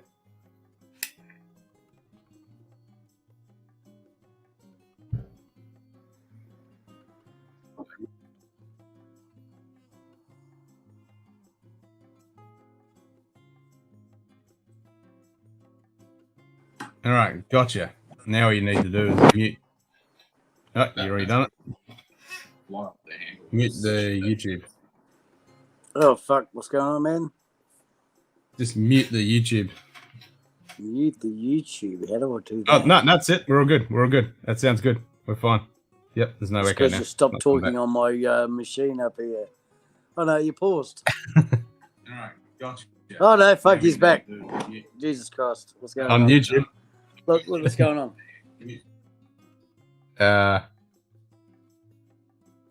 Oh, you're watching the stream on YouTube? Yeah, yeah. Whoop, they just killed it.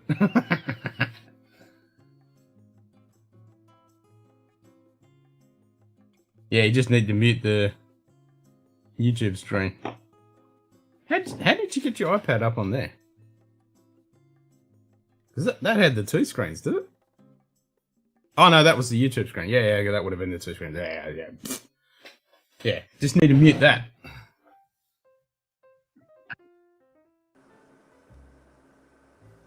Yeah, just mute the TV. Yeah, you and just then need to mute the Just turn it down, huh? YouTube screen. Yeah, and then it won't come through your speakers. Or your microphone, sorry.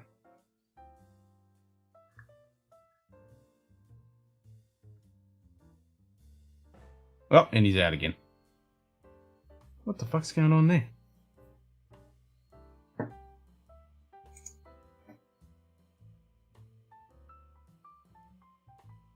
Maybe it's the Wi-Fi connection.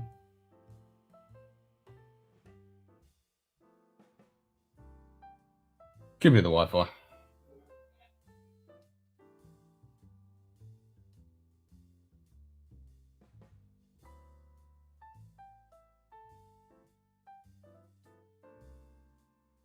Wi-Fi connection, you reckon? I'm thinking Wi-Fi connection.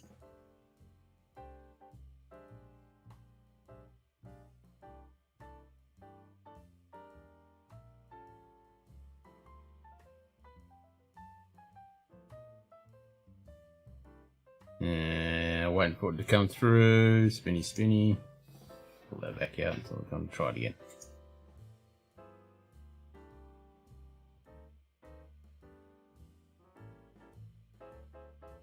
Loading. Still loading.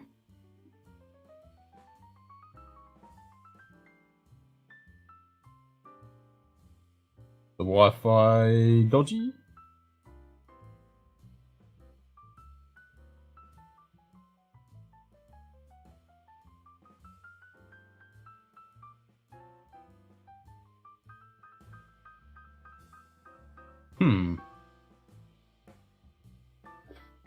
For some reason I can't see. Hold on, I'll try this. Ah, dropped out again.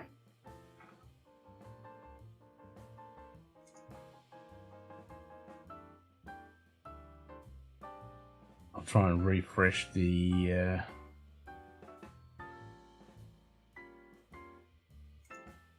connection.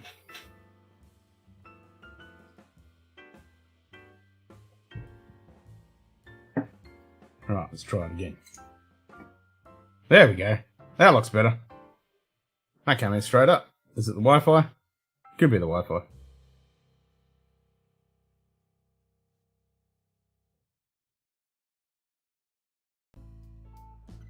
Now I can't hear.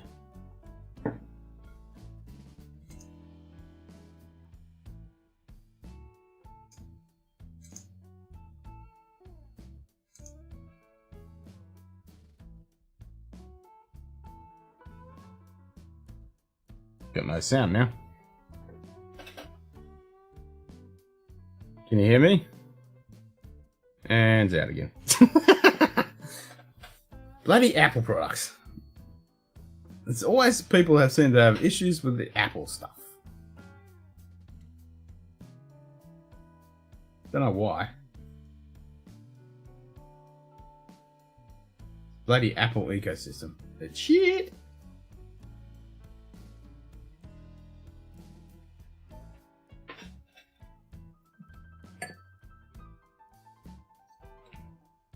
We managed to get it to work on Cheech's stream yesterday.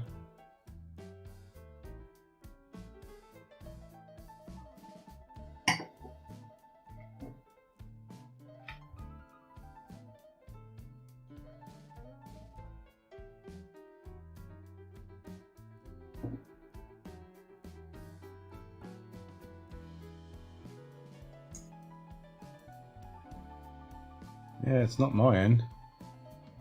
Everything's running hunky-dory here.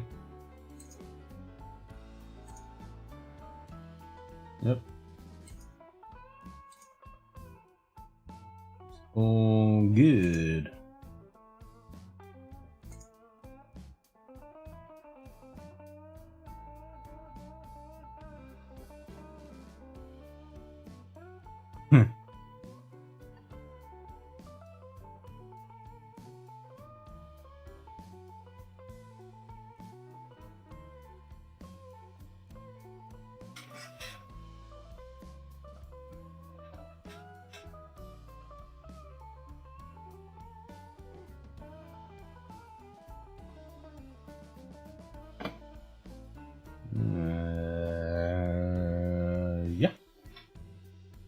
What time is it? 10:20. Check this. Make sure it's all good. Should be all good. Looks all good.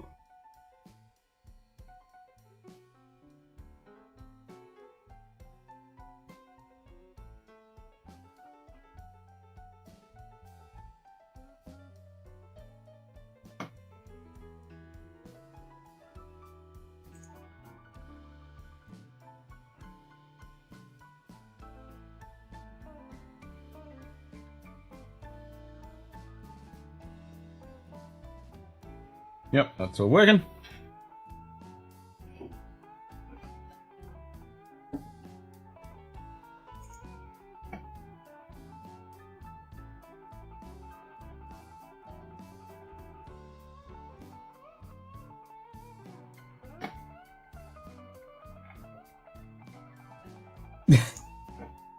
Nah, it's probably just your Wi-Fi.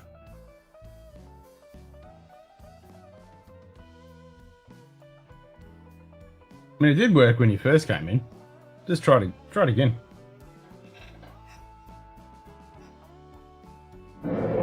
Turn it off and on again on the iPad. Give it a reboot.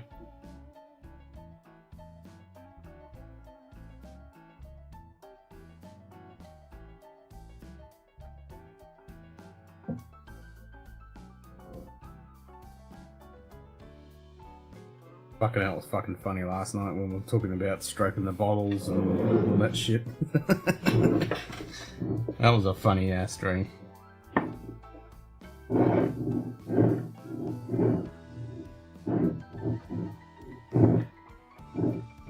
Laughed our bloody asses off. I'm trying to decide what I want to drink now. What do I feel like? Can't decide. Do I want something peaty or... Actually, I might have some Glencadam. Just glanced up there and saw the Glencadam.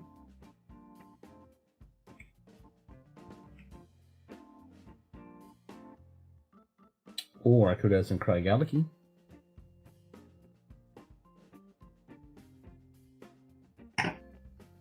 Glencadam or Craigellachie? Or Clynelish? Which one? So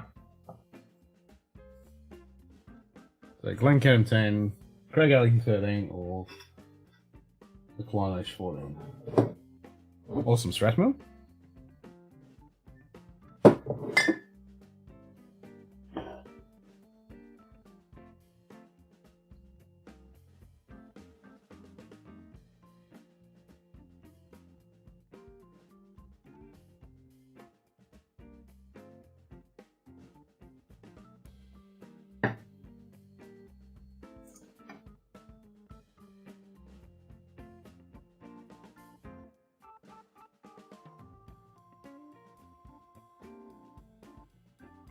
I reckon I might have to run, I can't believe I'm saying this, I might have to run Microsoft Edge. Because I did read an article today, it was a lot less CPU intensive.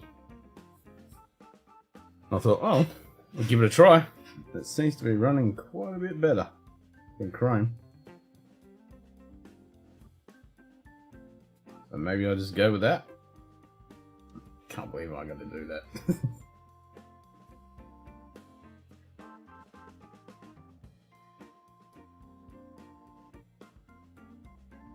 So I could try and run the stream on this machine using Edge. Might be worth a test.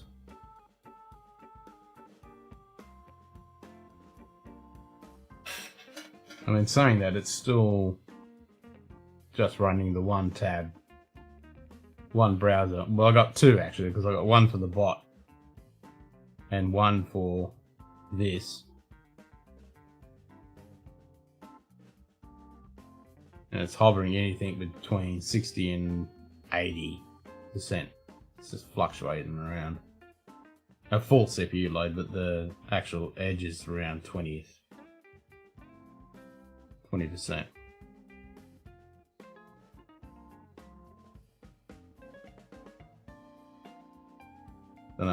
Everything seems to be fluctuating a little bit.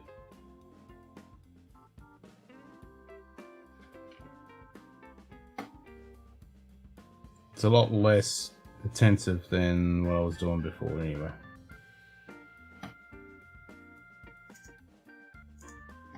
Because ideally I'd rather not use TeamViewer. Because that uses quite a bit of CPU and RAM. But, what are you gonna do?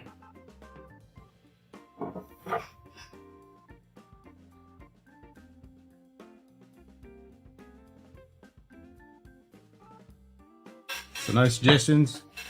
Alright, I'll go with... I'll do the Craig Alec. I haven't done that in a while.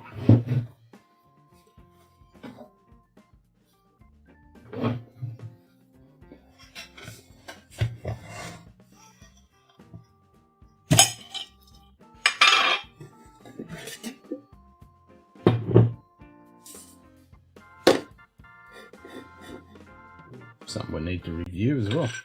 Got a shitload of bottles we need to review.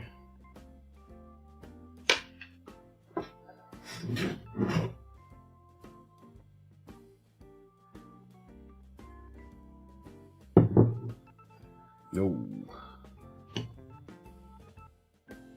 Honey goodness.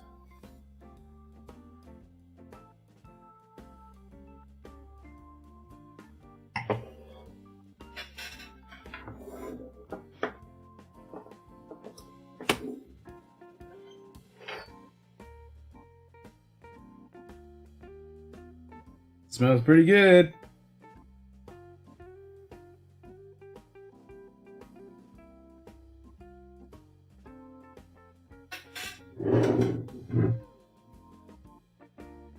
%, Speyside. I do like this old school labelling that they're still going with. I appreciate that. There's not too many modern distilleries that actually use the old school kind of labelling. Found the rep for Starwood in the States, so getting a Nova and twofold. Oh, sweet, man. That's awesome. Cool.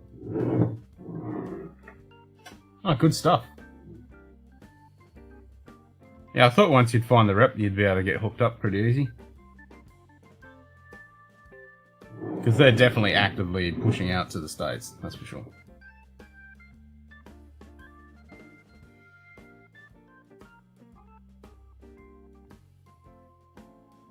I mean, the twofold and the Nova are pretty much aimed at the mass market. They're not amazing, but they're still a good whiskey. The twofold is a blend, and the Nova, I don't know much about the Nova actually. I should actually get a couple of bottles of that shit.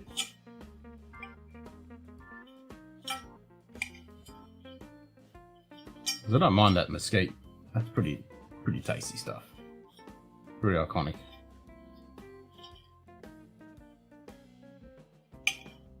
G'day Anthony, how you going, mate? Bourbon neophyte.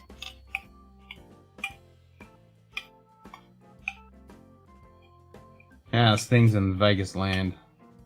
It's cheap. Yep. Yeah, they're definitely making it accessible. In price and flavour profile.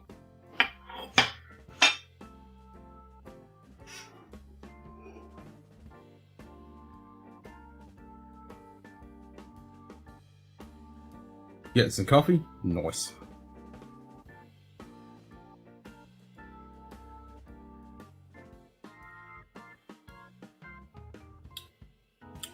I'm getting some Craig Alec into me.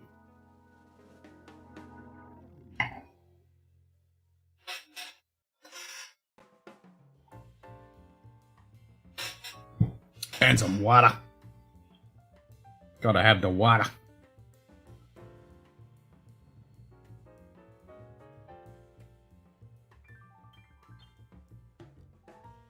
Hey Joe, did you end up cracking a stick?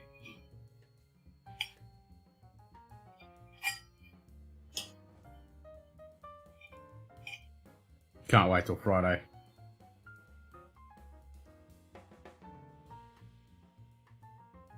I mean, that is an awesome top.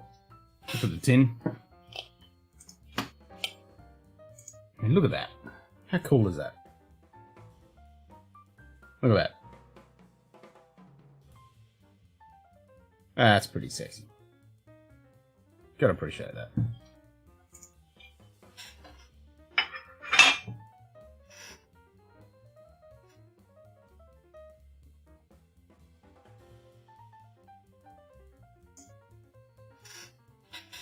Actually, I should be able to blind myself, hey? Let's try that.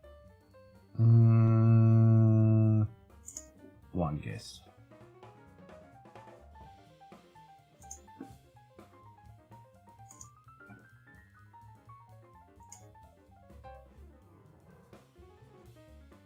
There's not much point in having that running. So what that does to the CPU. Get a bit humid, isn't he? That dropped it down a bit. Not having to render that video. No, didn't actually. Still sitting around. Well, it actually just spiked then and went to 30.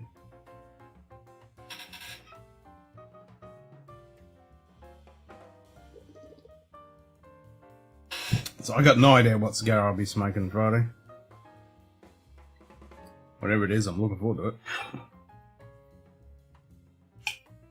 A few drinks, a bit of a feed, good stick or two.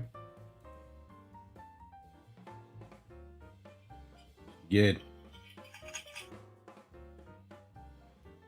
I think I do. I think I got it all sorted out.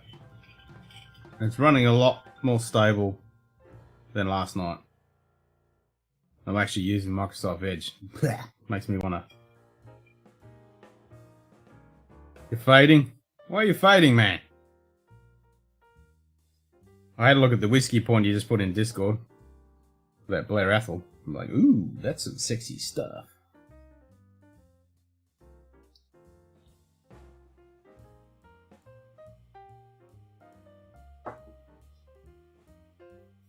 The problem, Craig Alex, is it's easy to drink. It sure fucking is.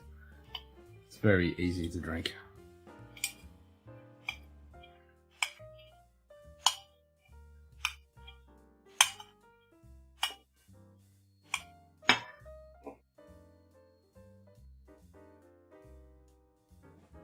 It is a tasty, very easy, all-round pleasant dram. Yeah, man. Yeah, definitely. Yep. Most definitely. Come on in. Always welcome in the Munted pub.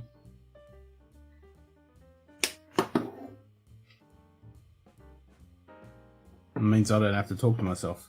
Well, I'm talking to you guys, but it feels like I'm talking to myself. You know what I mean.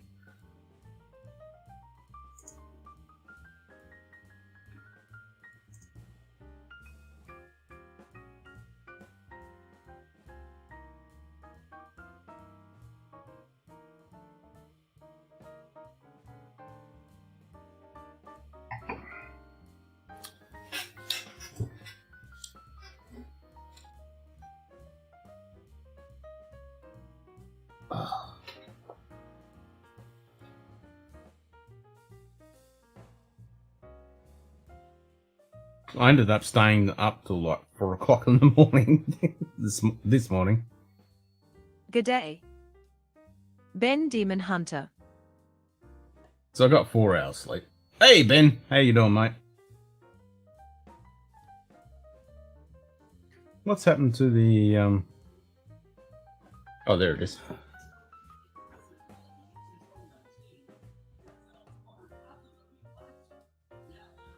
I'm not hearing it. Why am I not hearing it? Didn't turn my speakers on. There we go. Yep, that's working well. Not a problem at all. Yeah. Yeah. Yep. What does munted mean, you Aussie? So munted means basically drunk. You drink Dinkum munted? No, so fair Dinkum means to be it's good, not bullshit. It's all around fair Dinkum. It's Oh, I get to try that. Oh no, fixed it. Fan Dinkum is it's all around good. It's not garbage. And then Munted Yeah, needs see to it. I can fix that.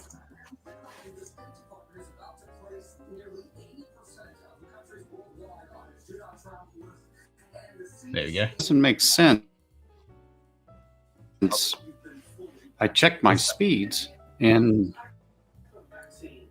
you know, download, I'm over 200. Uploading, I'm over 30, and we use cable for our internet here.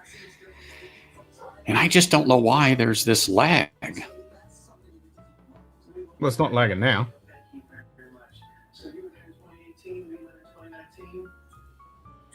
Is for On me. your end. I mean, mine.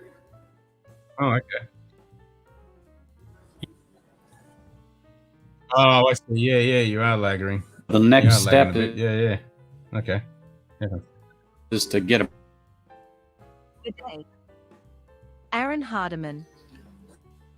Yeah, he just asked you in the Wi-Fi. That's Like I exactly said, what I was going to ask. Are you running Wi-Fi?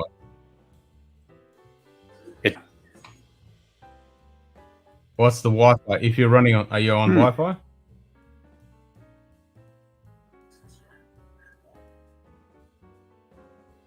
Yeah, if you're running on Wi-Fi, the Wi-Fi would definitely be an issue. Wi-Fi is always And an that's issue. funny because my wife. Yes, but she's only uploading. And Yeah, but she's only uploading though. Um, What is she using? Is she uploading?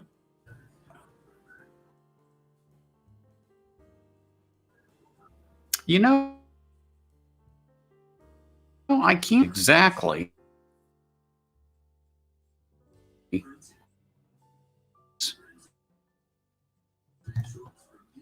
Okay. Yep. Good day. Nigel Hines. G'day, Nigel. Like I said, my download is well over. Yeah, And but that- if you use Wi-Fi, all those numbers go out the window.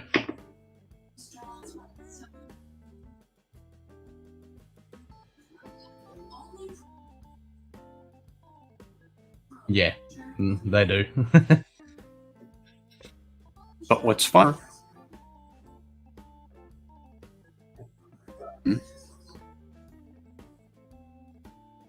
In the, Yep. Which is strange because everything else, like I've optimized it so that it And you're should even perfect. be less laggy because now you're only seeing. Yeah. No, it's just your connection for some reason. exactly. I mean, I could through the CPU and the of the and Yep. now I'm on OBS, and that's what I'm using. But for them for some reason.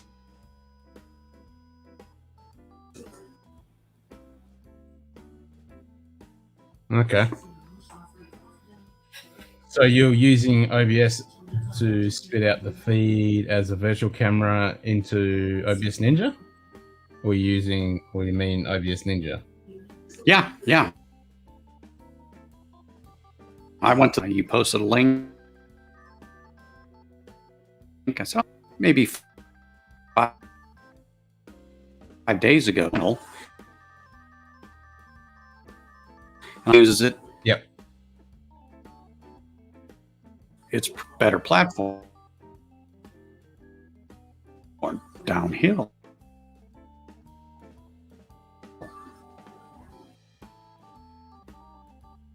So Aaron's saying, what's your upload quality at? Looks like your camera might be streaming in too high quality. Well, if you're using virtual camera on OBS Ninja, you're not actually uploading, you're just using the virtual camera, and then in OBS Ninja, you're selecting that virtual camera as the video source. Is that what you're doing?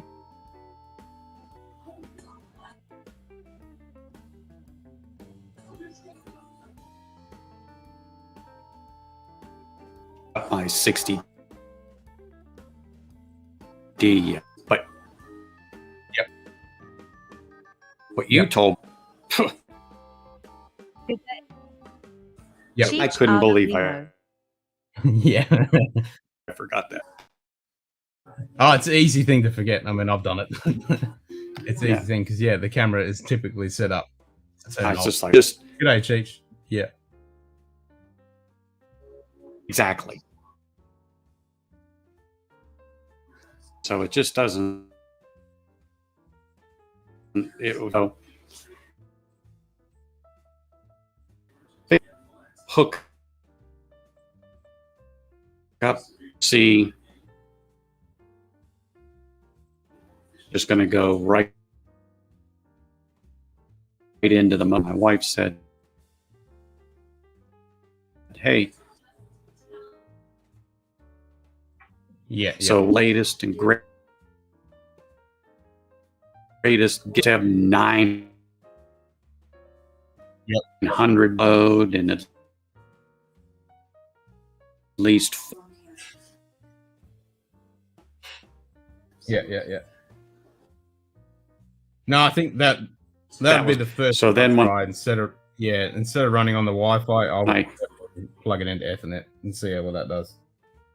Get about 1 out of 3 words from you, bit of an air fight. What, on the stream? Really?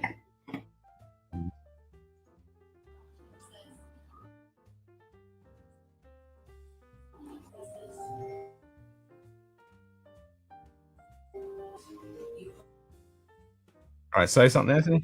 Let's see what it comes through at.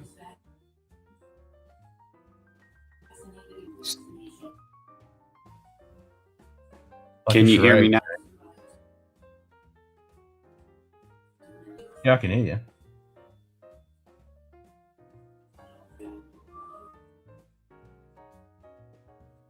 Yeah. There's the whole 9 yards almost. Yeah, exactly. Yeah. Yeah, no, yours is all. So like, I can hear you perfectly clear, but Aaron's saying it. I know I got that.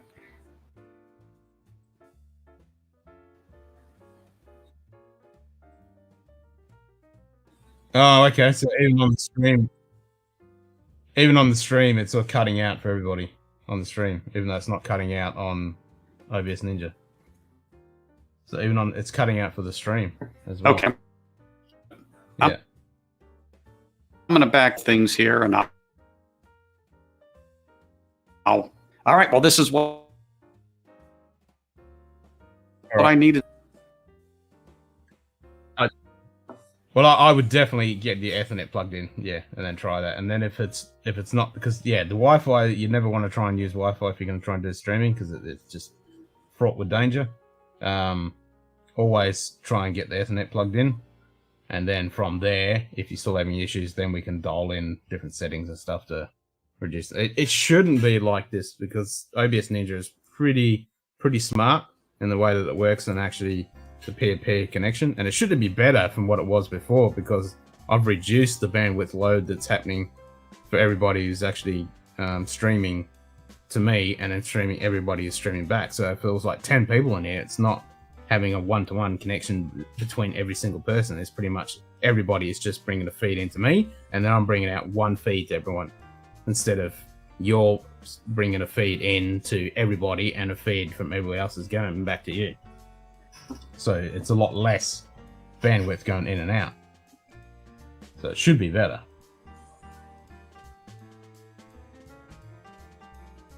That's why I went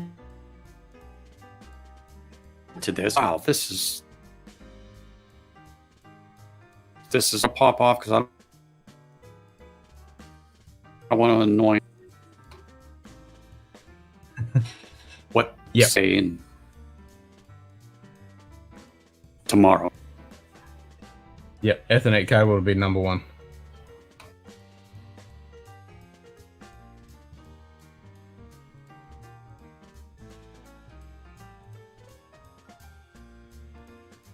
That's definitely recommended. 405 subscribers. Yep. Cheers, Cheech. Thanks, mate.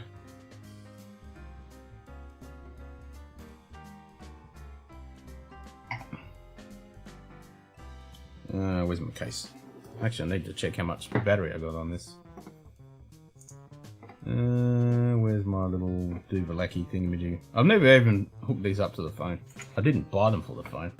I don't want them for the phone. I'm never going to use them on the phone. Alright, so I've got 50% on the case, 80% on the earbud that's in my ear roll. And I don't like using both at the same time. It's kind of annoying.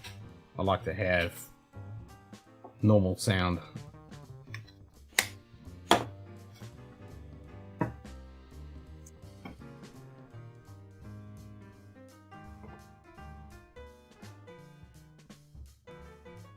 Not annoying, buddy. Just want to hear you come in and clear. Yeah, exactly. That's it. We want to get it dialed in so it actually works. And I reckon it's definitely the Wi-Fi issue. You know, if someone else is using the Wi-Fi in the area, or if there's interference or anything like that, it's really going to cause some issues.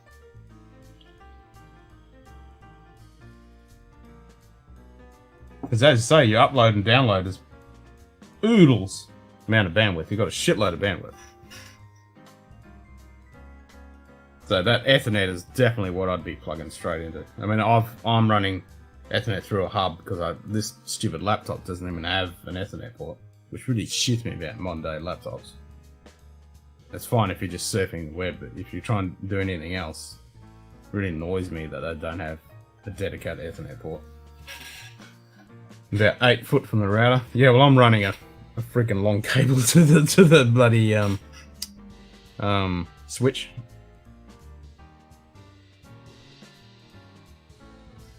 I like to go Hero style. Easy peasy. Good day. Yeah, definitely run the Ethernet. Mike Hunt. G'day, Mike. Mike Hunt. Just said bourbon neophyte needs to pedal faster. Yeah, pretty much. Need to get some more whiskey and pedal faster.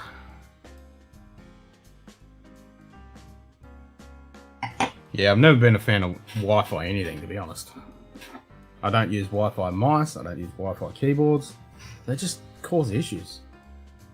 When you got to charge them and connection issues, and even like this Bluetooth stuff. I only got this because I'm sick of being attached by a physical cable, like if I want to walk away or whatever, but you know, these are not that bloody good. The batteries, you know, you've got to charge them all the time, and as soon as you get a certain distance, they break up and you lose connection because it's Bluetooth. I'm not a fan of Bluetooth connections. The amount of bandwidth you get with Bluetooth, ugh. So annoying, constantly pairing and stuff. Yeah, Wi-Fi tech is just, ugh. It's nice for convenience, but it just isn't that reliable.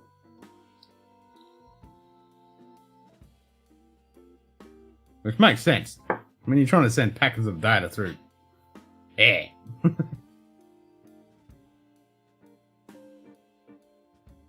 Way too many variables. Give me a good piece of copper.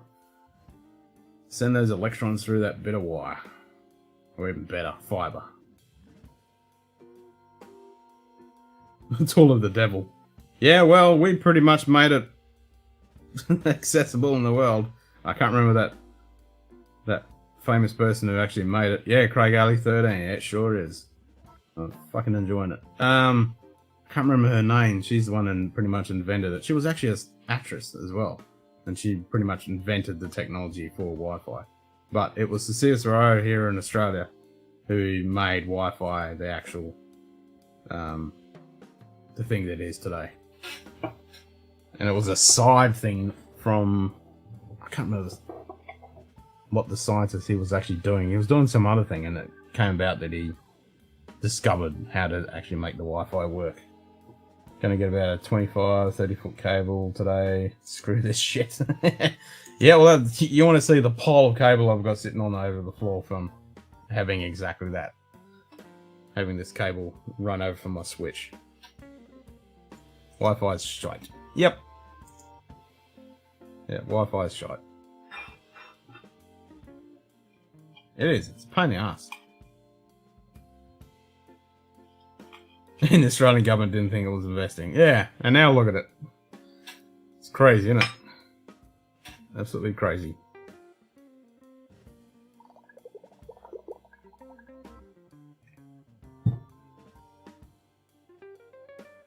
Yep, Bluetooth is blue shite. Totally agree. Yep, never been a fan of Bluetooth. I never use it. I have it all turned off on my devices until certain devices, like Bluetooth speakers and all that stuff, you have to turn it on and pair it and blah blah, run around and do all that crap. Fucking annoys me. So I'm actually using these on the laptop. I'm actually using the Bluetooth because these are Bluetooth. I was actually looking at getting wireless headphones. But I do like the portability of these, that I can wander around and not be attached. I do like that idea. And I only use one at a time because I like to have, you know, if I hear the, you know, the dog barking or the neighbours or the missus yelling at me or whatever, I need to be able to hear that. Wires are the best option, not convenient, but superior in every way. Exactly, yep. I did buy a wireless keyboard and mouse once. And it was cool that I could lean back and use it and all that shit, but nah, I just had to put batteries in. And now you got wireless charging and all that stuff. But nah, it still annoys me. Not a fan. Actually, I think this has actually got some cool shit where I can actually put this on here and actually charge it from the phone. That kind of stuff is cool. Get one ear open, ambient sound, not so isolating. Exactly.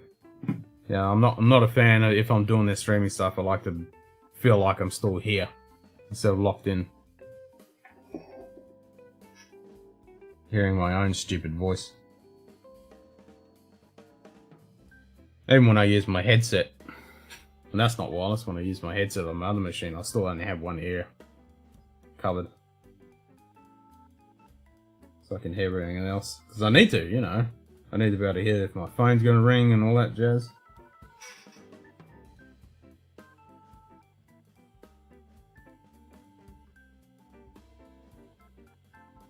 So the headset I was looking at is open ear.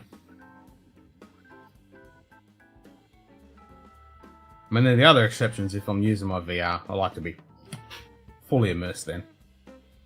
But that's a different experience. But I only do that when I know that I'm not, you know, kids not running around yelling at me for something. I'm just by myself and I can just plug into the VR experience. Not that I ever use it hardly ever. I should though. I should be getting back into playing the Star Trek bridge game. Because I never even downloaded the Enterprise D version of that.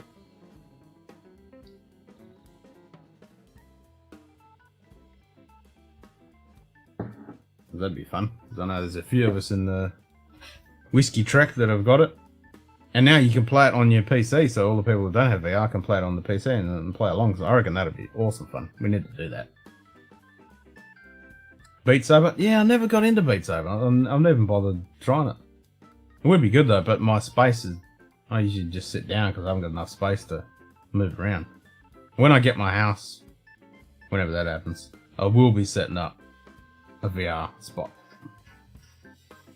Because I've only got the Oculus Rift, so I need to be plugged in. So I did play Onwards, which is a... Yeah, well worth trying. Yeah, I want to, but I can't do it in space because I'll just be whacking stuff. Whacking my hand against the shelf and shit. It wouldn't be good. I need more space to be able to do that. But I was doing the Onward game, which is a, you know, that's a pretty good military simulator. It's pretty good. You gotta crouch and you can lean and do all that. That's pretty cool. And I've been thinking about actually making a... I know you can buy them, but I want to make something for the rifle thing. I mean, I haven't played it for about 10 months, but I wouldn't mind making something that has the controls in it, so when you actually got the rifle kind of deal, that actually feels like you got one. That would be cool. I know Valve has got something similar to that, and I think the PlayStation had something.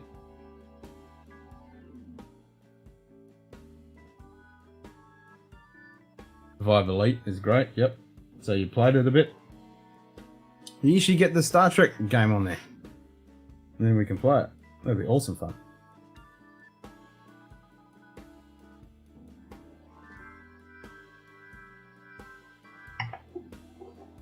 Yeah, I should play more VR stuff. I just don't play games. I just don't have the time.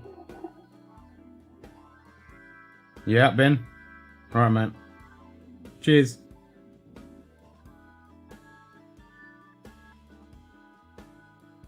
Played it a bit. Yep.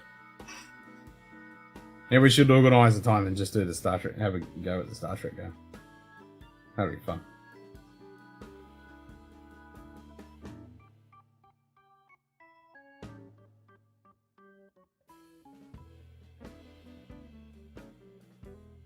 Mmm.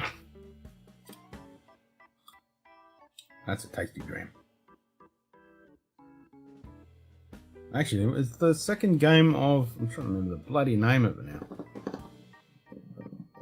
I mean, I even bought Elite Dangerous and I've never played it. Loaded it up a couple times. I wanted to get the full HOTAS because that would be freaking awesome. Oh, what's the name of that bloody game? It's a space adventure type thing. It was a really good VR experience. And the second one was announced, but I don't know if it's even out yet. That's how long it's since I've been on. Good day. Playing it. Edward Jarvinen. G'day, Ed. Oh, what's the fucking name of it? Oh, Echo something? Echo something? Oh, yeah. You play a robot.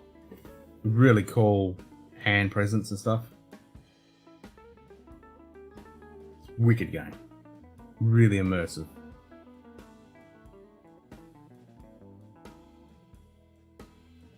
The ISS experience was pretty cool too. That's really cool fun. And I just like the Google Earth one because you can just travel anywhere in the world and look around. That's really cool.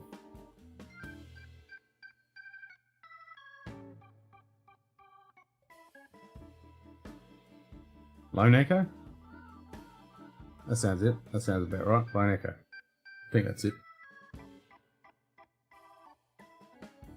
You've only played Blia? Nah, Lone Echo, man. You gotta get that. That's the name I think of. There is a game, as in you got the discs and shit and you play that. I'm not bothered by that. And there's a free version of that, but that I think it's Lone Echo. With a robot. You're like you're on a mining ship with the Sheila. It's fucking good. Really immersive.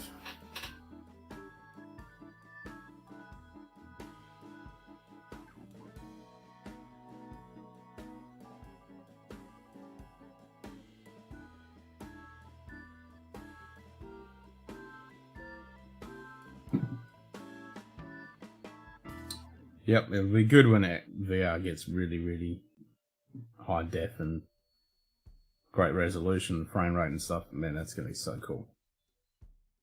And I don't mind actually watching TV shows and movies and stuff in like big screen. Just sitting back in a little home theater or the big cinema.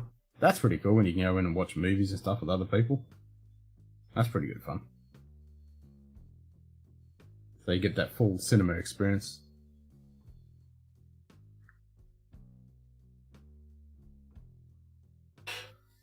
So you got 12 gigs of RAM, you're probably saying, and Ryzen i7 processor running 2.3 gigahertz operating on a 5G network. Burns my ass, ordered the cable, pick it up today. Yep. Shook on myself, old man. Ed, I think we're the oldest subscribers.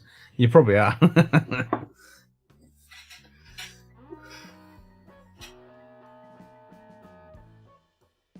Yeah, the machine should be fine.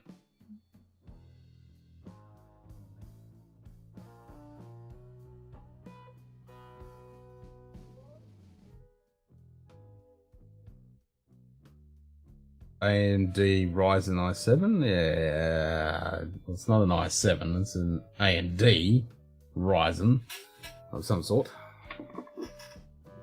Mobile processor probably, running at 2.3.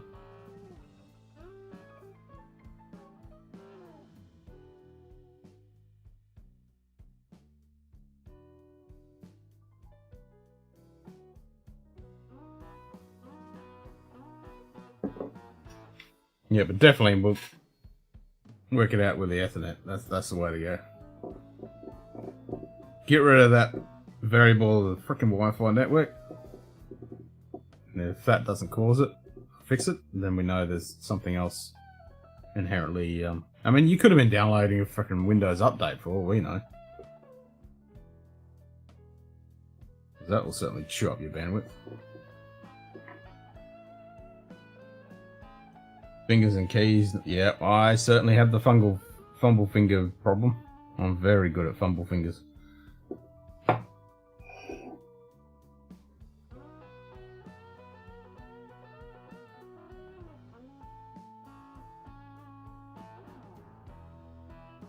Damn Windows. Yep.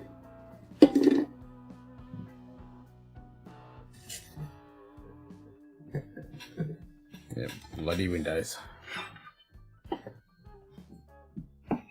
Yeah, could always have something trying to upload or download.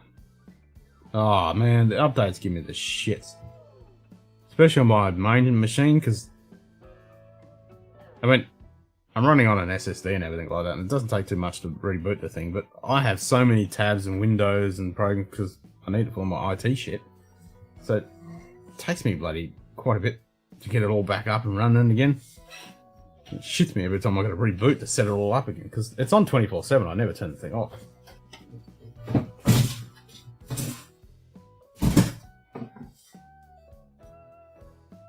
So whenever there's a update, I'm all like, pause, pause, pause, pause, pause. Let me do it when I bloody need to do it. Bloody updates. That's what I spent today at one of my clients. I spent 4 hours doing all the stupid updates. And then one of the machines that friggin' got 3/4 of the way through and decided to do a BSOD friggin' loop. So I had to fix that and then re-download it and reinstall the update. And a couple of months back, I had to go, a Windows update decided to kill all their printers, and this was at a place that had to have printing. It was like, there was no way around it. They couldn't operate without it. And so that was really a pain in the ass, because they had to find the culprit that was causing the issue and remove it. Because whenever they'd go to print, like when a customer came in and got what they needed and had to reprint the thing for them, it would just blue screen every single time. I'm like, oh no. So I had to try and find what it was, get rid of it. That's why I always restart my computer at least once a week. Yeah, I mean the laptop I shut down and start up every time, which is fine. When I was letting it sit and hibernate and all that, but that just causes more issues. I've never been a fan of sleep or hibernate. That's always been a shit thing to do. Unless you're just surfing the web or something like that. Yeah, my desktop is usually pretty stable. But yeah, I do reboot it to clean it all out and make sure it's running. And if I find if there's any issues, bang, I'll give it a reboot. But yeah, not when only when I want to do it, not when the stupid bloody Windows tells me I need to do an update. And it's like, no, I'll reboot when I bloody want to reboot. Don't tell me when I need to reboot my machine.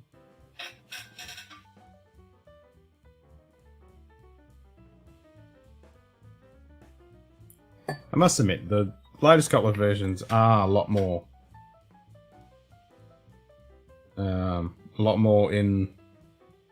in the way that you don't need to reboot as much when you're installing stuff and updating stuff, which is good. I feel that sleep thing is a crap also. I don't let my computer go into sleep mode. Good day. Nah, that's the first thing I turn off. Whiskey Hibernate encore. and sleep.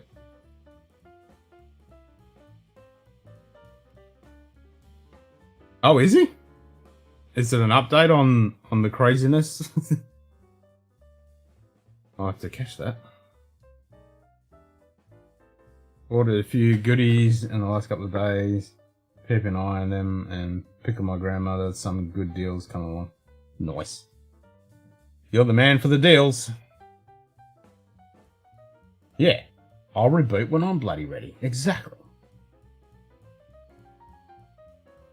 That's it. I wouldn't mind so much if I didn't have so much shit that I need to run all day, every day. Because I've got 4 monitors and, you know.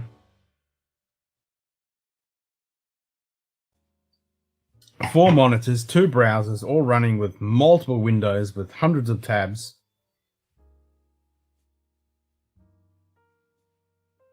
And then all different software, remote software, and password managers, and email, and what's rebooting? Yeah, exactly. What's rebooting? I'm with you, Nige. That's it. Mine's on 24/7. It's on the full power profile. There's none of this throttling or any of that. It's overclocked. It just the only thing that ramps up and down is the fan speed.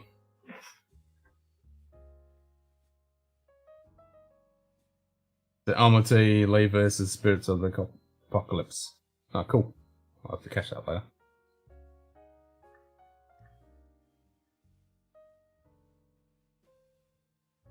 Yeah, I was a bit bummed I didn't get to see all the cool streams that are on this morning because I was working. It'll be the same tomorrow. Got to run around and work. But, got to earn that money for that whiskey. Got my 4 cap. Put that back on. I need to talk about that in the episode. That's an awesome 4 cap.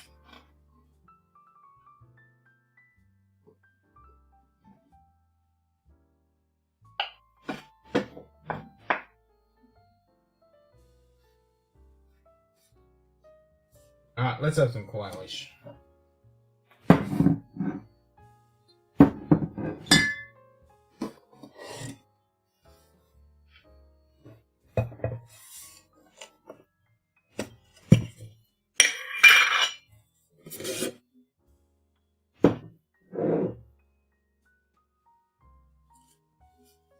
Like, this is not a flora and fauna anymore, but how cool is this? Then just add the linkwood.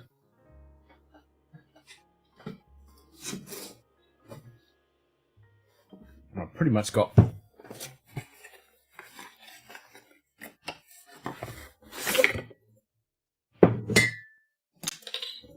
don't need that anymore. I've got a nice little collection of flora and faunas. How cool is that?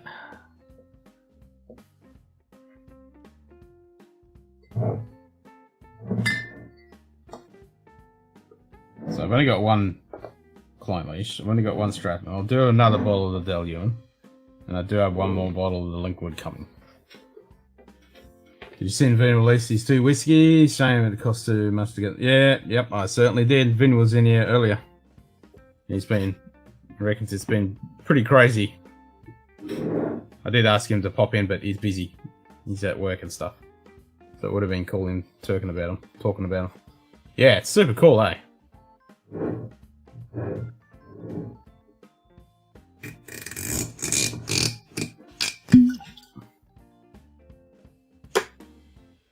It's a very nice little collection.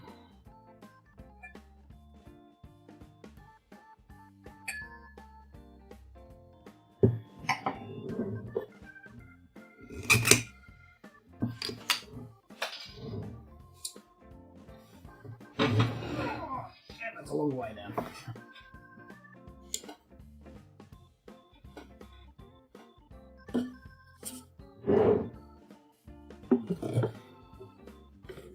I do like these corks and these bottles that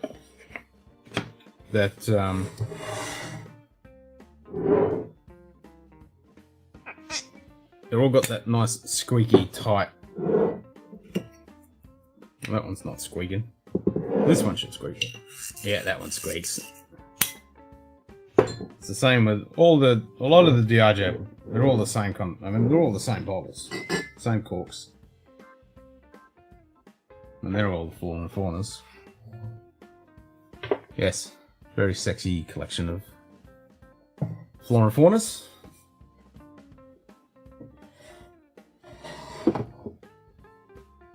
I like it. And this was the bottle that started it all.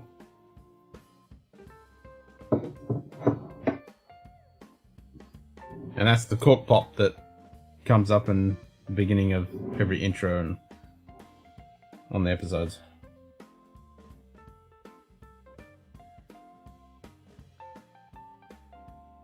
Cheers, guys.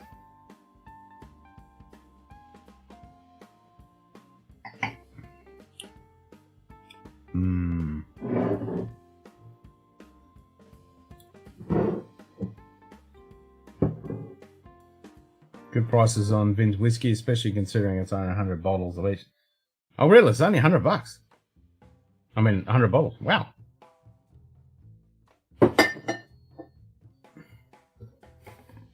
Yeah, that's so cool. He's got his own bottles. How cool is that? There's not many people in the whiskey YouTube community can say that.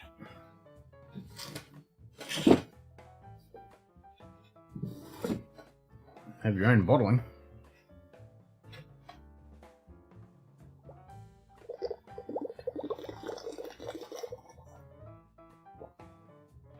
Yes, I would certainly like to get a couple of bottles. But a bit hard for here in this pond. On this side. The little water pond between here and there is a little bit big.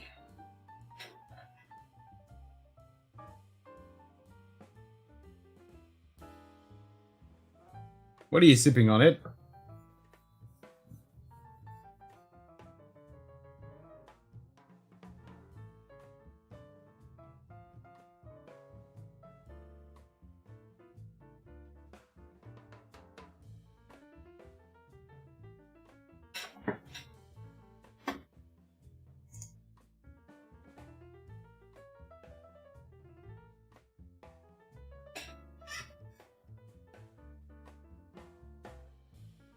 Smells good.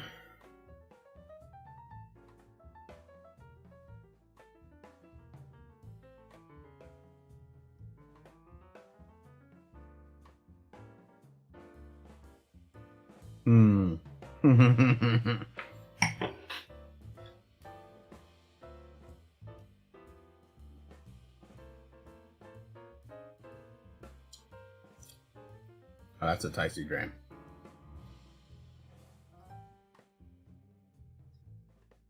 Yep.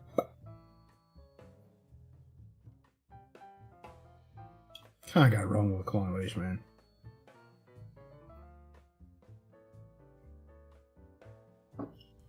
That is a good little drop.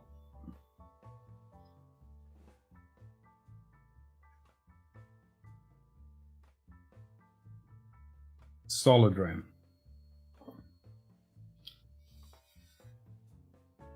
Love that coating.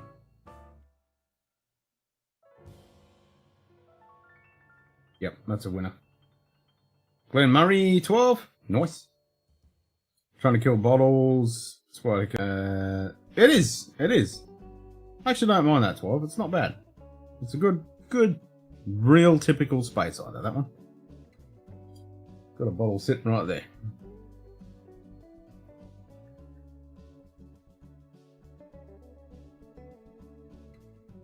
Yeah, we did review that one, didn't we? Is that the one where you got the notes like 100% down? It's like we'd written the damn thing. I think that was it.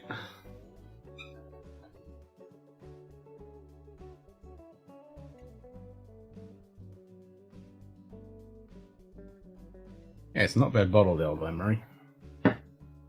I like those Algon Classic series. They're super cheap. Good little sippers.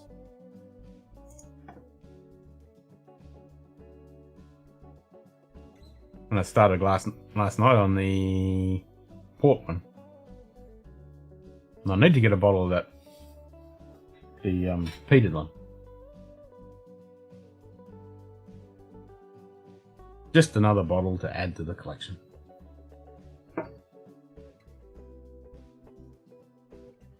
Collection of bottles to acquire, that is.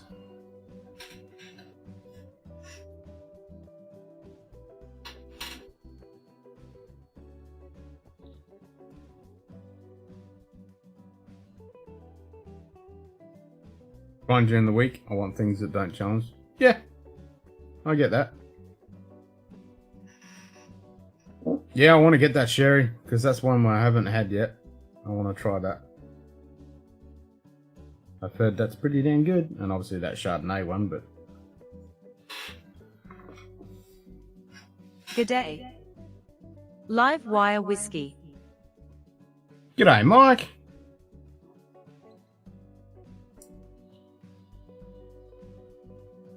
I was wondering if you guys were going to pop on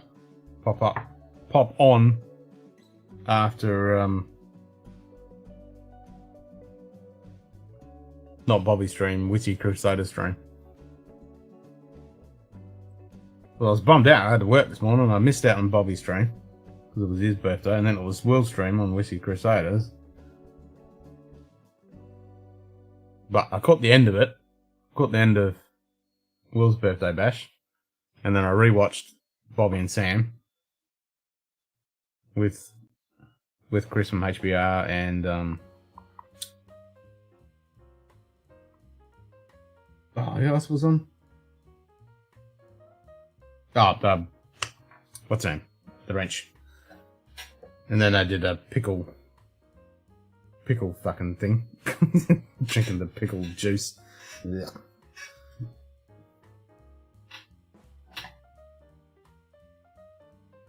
Trev, that's it. God. Wake up, brain.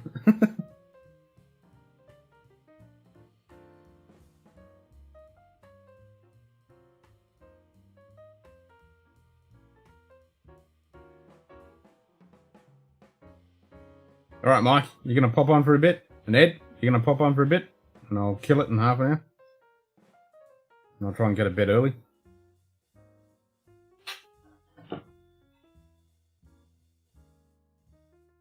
I'll be a good boy. I'll stay up.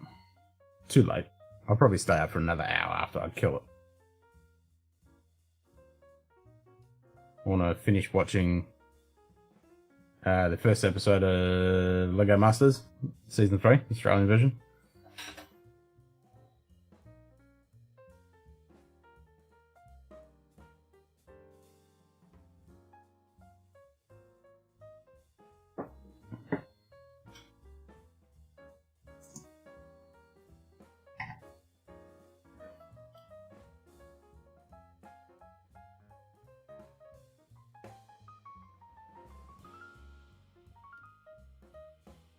There was a couple places I ordered them. This is the Luigi Baramelli Vintuec glass. I'll grab the box for you. I bought two of them and I really like them, so I bought two more. I actually got a whole shitload of their Luigi Baramelli glasses. They're Italian. Yep. Oh shit.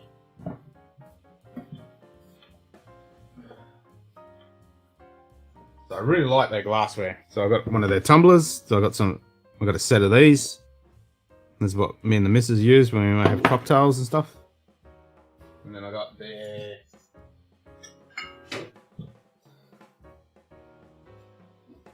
so I've got their highball glass as well.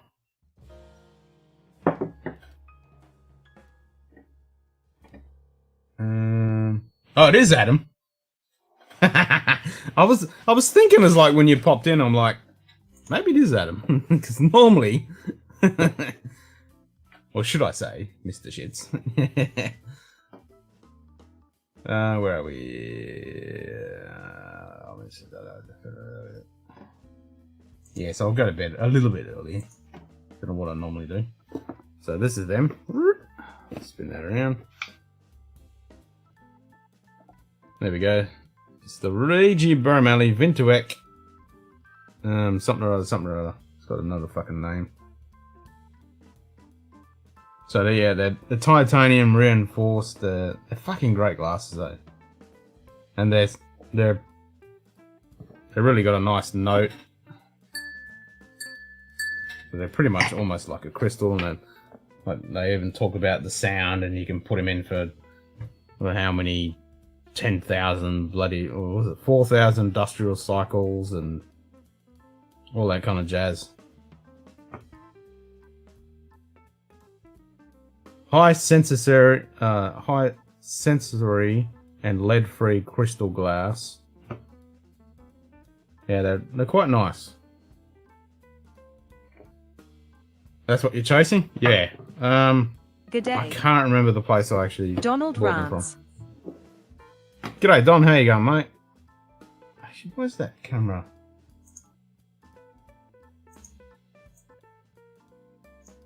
Put that in the bloody right spot. That's a bit better.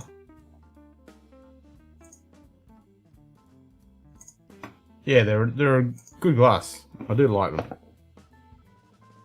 Titanium reinforced, high tech, blown lead-free crystal glass, break resistant and dishwasher safe. And they are hand blown because each one is you can tell the difference in them. They're definitely all hand blown. But yeah, all the other Luigi stuff is really good high quality glassware. Yeah, they're good stuff.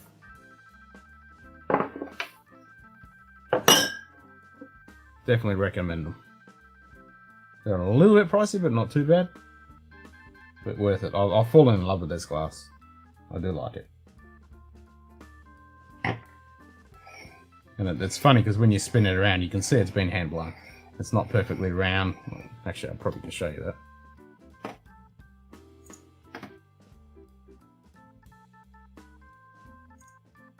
But you can tell if I get it.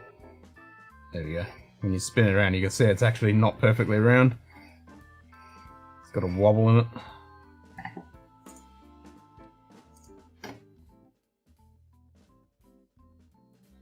Impressed with their wine glasses? Yeah. I wouldn't mind getting some of their wine glasses as well. And that was the thing, I got this. Actually, yeah, I think I got this first, and I was like, oh, this is a nice glass. And then I was looking Mike for Hunt. Just said tumbler. hand blown. Must be my birthday again. And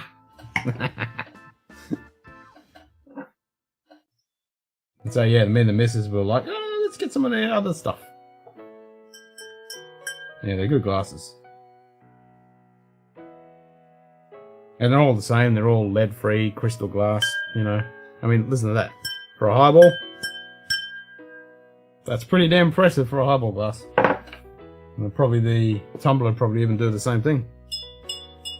Look at that. It's got a nice note to it for a freaking tumbler.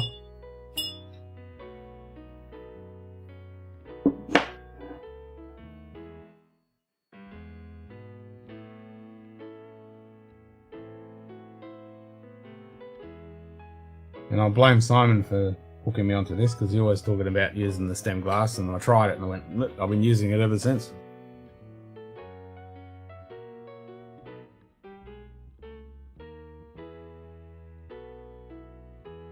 And I know Swedish Whiskey Girl, she likes these. That's her favourite glass. Love that sound? Yeah, me too.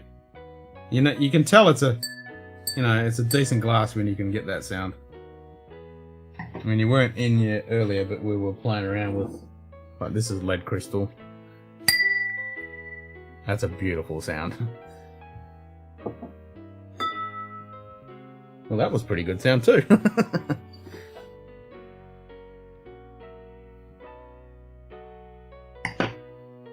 Yeah, I need to actually do another glassware review episode, because I'll talk about the little Regi glasses and all. You know, if you want a highball, get one of these. And the tumbler. And they feel good in the hand too, and all these faceted edges. And it's such a solid, I like the basis, that's what I really like. A nice, hefty, weighty, you know, because you get a lot of glass and they just feel like they're, you know, You feel like you're going to look at it and it's going to break. Good glassware is worth it. I fucking totally agree. That's exactly right. If you're going to spend lots of money on a good bottle of whiskey, there's no point in drinking it in some shitty fucking glass.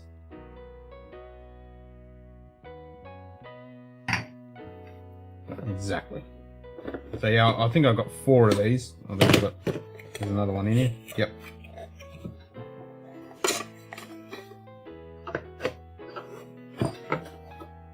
Almost dropped it. Yep, so I got another one in there. And then I've got 2 more sitting on the shelf there.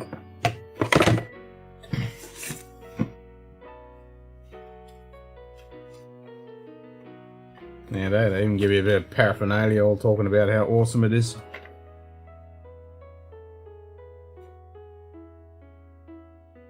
Anti-drip coating, titanium reinforced.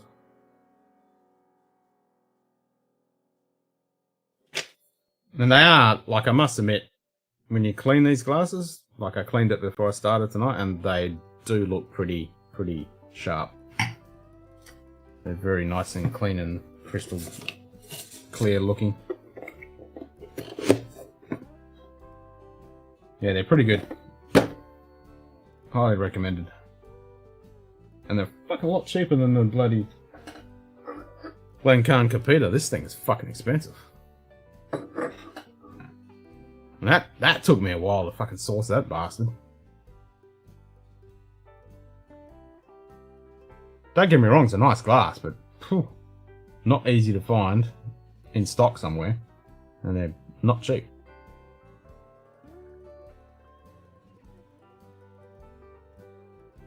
And what I do like about these Luigi ones, it's pretty much the bulb is a Glencairn. Oops, got a bit of water there. It's the same diameter hole, and it's pretty much the same bulb shape. It's pretty much identical.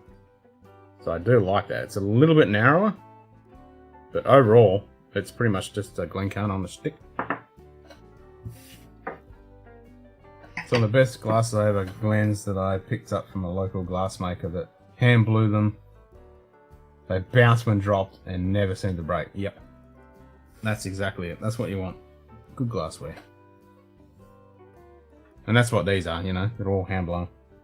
Not just mass produced. Well, they are mass produced, but you can tell the imperfections in them by the shape, and yeah, I like them. And you know that some bugger had to blow this himself. That didn't sound right. You had to make it. Personally had to actually blow the glass and make it. Not just some machine. And I appreciate that.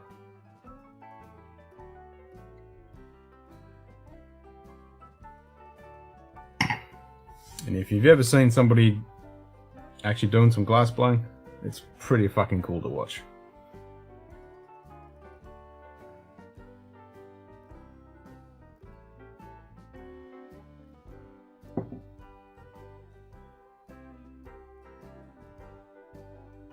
Experience of Cabernet out of their Burgundy, I think glass is a totally different experience from some other glassware I've had. Yep. That's it. And if you're going to have a really nice bottle of wine, or a whiskey, or a highball, or even a cocktail, that glass can make all the difference. Totally does. I mean, the feeling of it, the sensation. And that's one thing I do like about it's the same kind of thickness of the glass as well, because I don't like thick glass when I'm sipping stuff. I find it just, yeah, I'm not a fan. And even with these, like, you can get some highballs and some, you know, tumblers and shit, and the thickness, like, all this thickness is about the same. Yep, it's pretty much the same. You know, nice, solid glasses. That being said, when I'm having whiskey with my friends, most of them get the dollar shop glasses. I lost in a couple really nice. Yeah, exactly. Like, if you're just with your idiot mates, you don't want to be wasting good glassware on them. That is totally very well understood. You know, especially if you've got some guys that are get a little bit inebriated and a little bit clumsy, you don't want to be wasting good glassware on them. That's for sure. You save your good glass. That's why I've got a shitload of cheap stuff. I bought a whole pile of cheap competers, and I bought a whole pile of just cheap tumblers and stuff if they just want something, you know, because you don't mind. And I bought some of these. Like if someone comes over and I just want to give them a little sip or something, I'll just give them one of these. Because if they drop that, that's, you know, I'm not really worried about that. But sexy little shot glasses. These are good for liqueurs and little nips and stuff.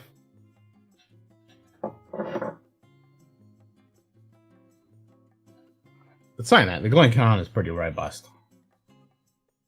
Pretty robust. I haven't broke one yet. Touch wood. Now I've said that, I'm probably going to break one in the next 5 minutes.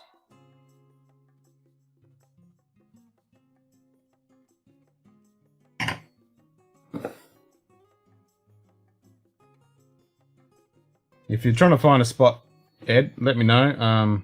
Remind me. Like, send me a thing in Discord and I'll look through my invoices and find the spot.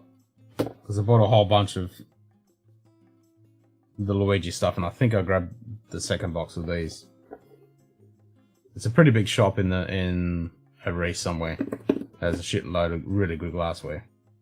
That I can't remember the name of it to save my life, but at the moment. But yeah, I'll send you the link for it. And they weren't super expensive.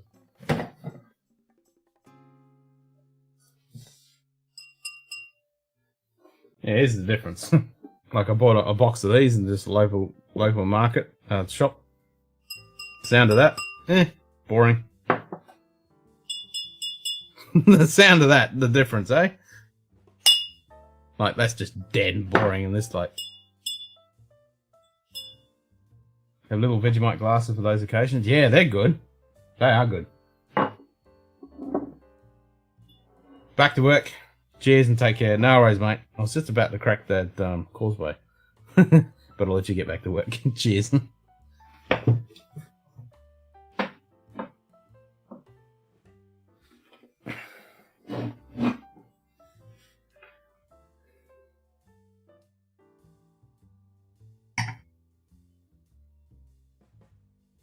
And then for our Moscow mules, we bought some nice copper mugs. Damn customs. Are you having a hassle there, JD? That's no fun. I mean, that other stuff you got, you got that from duty free and stuff, didn't you? You didn't input that in.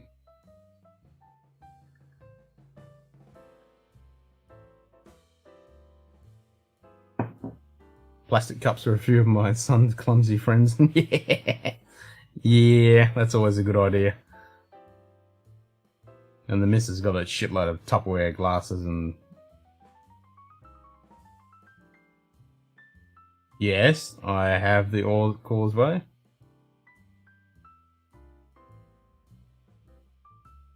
Ah, Brexit crap. Haven't you seen it before, Ed?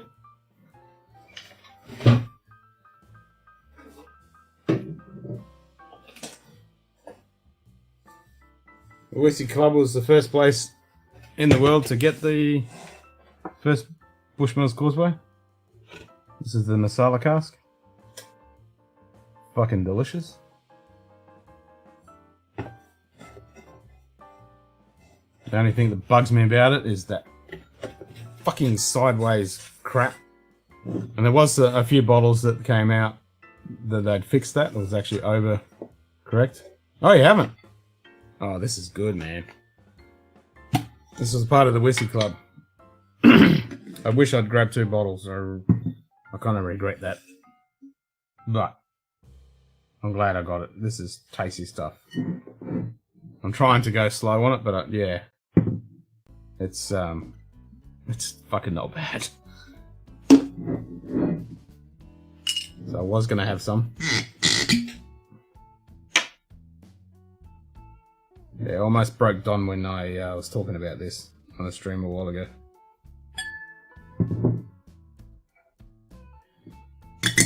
I'll put a couple of samples away got a couple of samples sitting there to put away, so I can hide them. Oh, you do have it.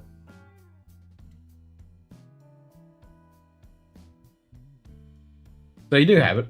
You haven't tried it? Man, if you got it, crack it.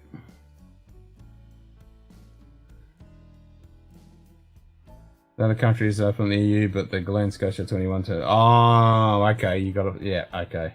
Yep. Yep, I get that that's going to be a hassle.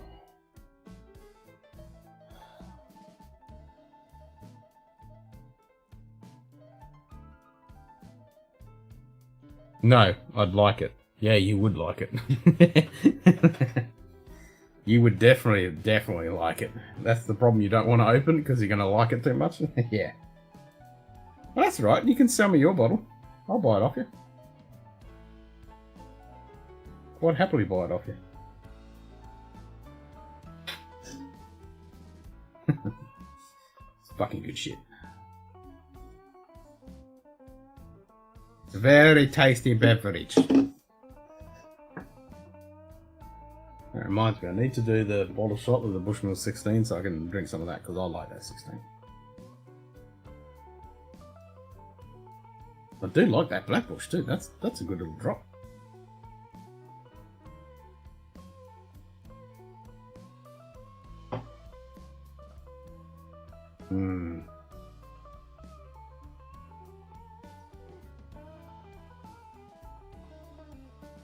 This is a good one. It's a good one, eh?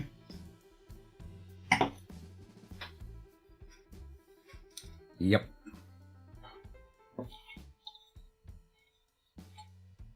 All around, very, very tasty.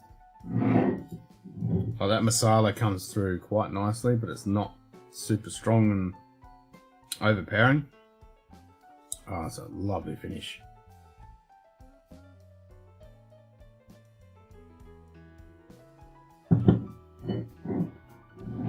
Yeah, it's pretty cool that we were the first ones in the world to get it. They got some pretty good buying power, the old single malt, the Whisky Club here in Australia. They got some pretty damn good stuff. Like one-off exclusive kind of deals.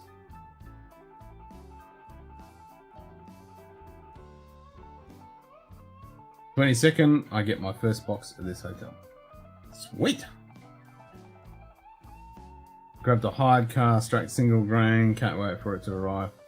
Yeah, that was this month's bottle, yeah? Yeah, I didn't grab that, I just grabbed the, out of the single malt and the Whisky Club, I just grabbed the liquid. And I was umming and ahhing whether to grab that bottle of the liquid, but because I had the power blackout, I couldn't even cancel it, so yeah, it's arriving.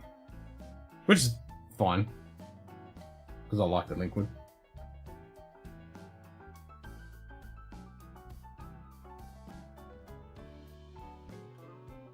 And I did see on Facebook today they put up their guessing game, trying to guess what the bottle is. And the first person to guess it gets that bottle, or they get a sample, or they get something anyway. Yeah, so it'd be interesting to see what that one is.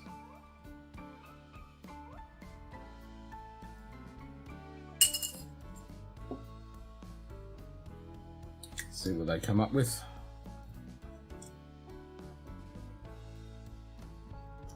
I think that the Single Malt Whisky Club has still got some of that Klein Leash.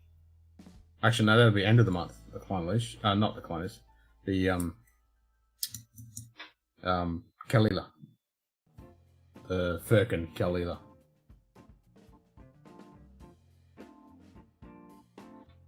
Wouldn't mind getting a bottle of that if I've got the funds.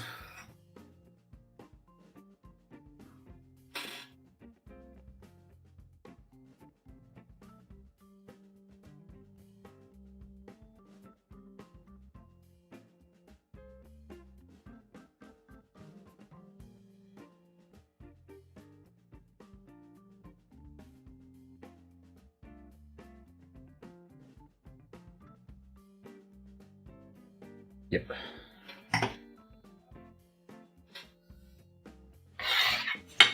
Put this away.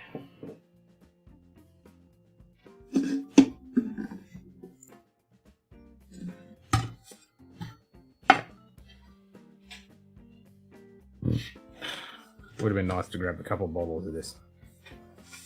Shoulda, coulda, woulda.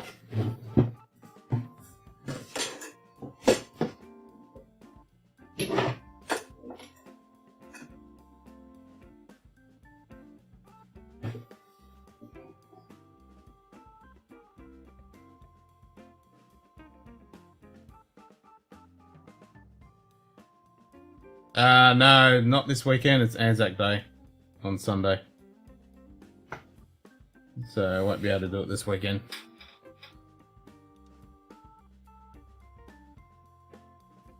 I've got cigar meeting Friday. Saturday, I've got something on. I can't remember what it was. It's in my calendar. And Sunday is Anzac Day. So I'll be quite inebriated on Sunday. But yes, I'm itching to do it. I did tempt myself to do it tonight. But I thought, no, I'll just test this new setup. Well, not setup, but this different tweak of the configuration tonight. And it seems to be running quite well. So I'm happy with that.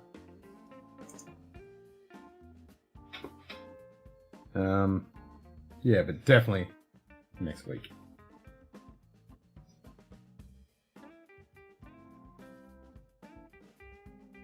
For sure.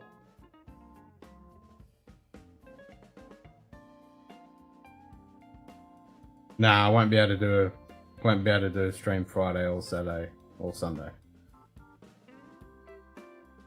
Tomorrow night I will. So it'll be Whiskey Wednesday, and then I'll do the Donator Patreon stream Thursday morning my time. Might stream Thursday night. I probably will stream Thursday. Oh, yes, I'll stream Wednesday night, Thursday night, and then Friday, Saturday, Sunday I won't be able to stream, and then I'll probably do Monday. Glenmorangie Quinta Reuben for $75. Maybe try it on the weekend. The 14-year-old. Yep, that's worth a buy. Most definitely. I've got me a bottle of that. Still got to get around to doing the comparison blind side by side of the 12 and the 14. Because I've got a unopened bottle of the 12 and the 14. It's definitely worth grabbing. You'll detox the whole week. Well, I'll be streaming tomorrow night, and you gotta join us on the Thursday stream, the Patreon donator stream. You gotta join us on that. So that'll be Wednesday, 10 PM EST. Don't know what that is in Slovakian time.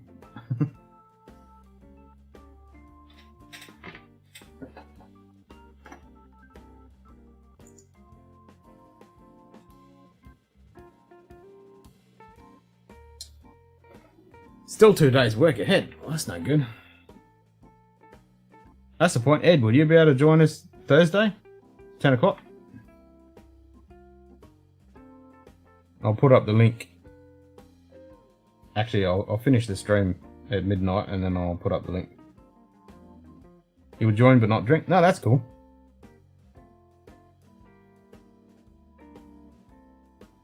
Like, I won't be drinking too much. I'll just have a little tippy tip.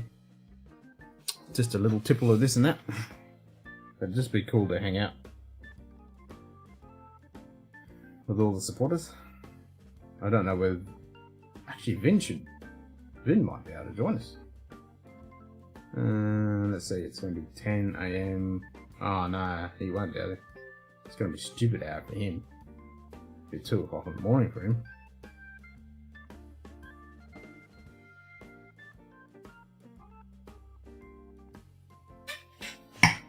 Bugger.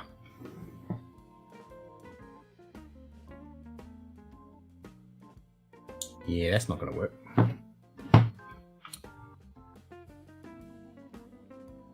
Body says, slow down my roll intake. Yep, no, I hear you.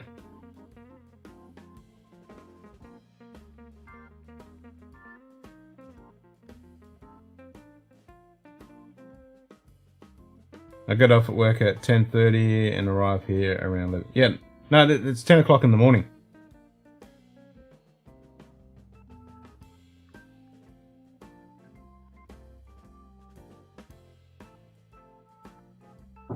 It's Thursday at 10 a.m.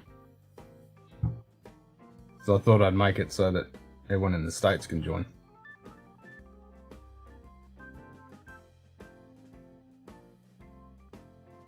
So I'll post the link on the Patreon and the Discord. I've made the thumbnail. I just got to make the stream.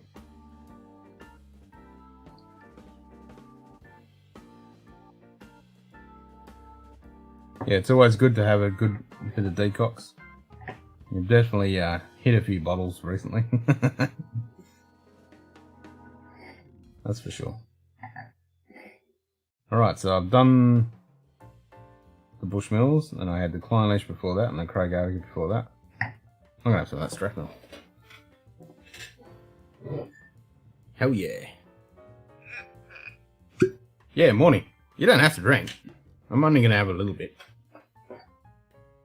It's just a hangout stream for everyone who's supported the channel. So anybody who's a Patreon or has donated, it's just a hangout with all you guys. So I can thank you personally, and we can just have a chit chat about, you know, about the channel and just hang out.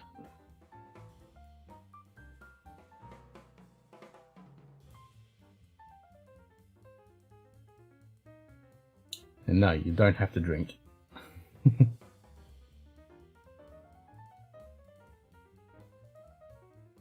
But hopefully you can join in.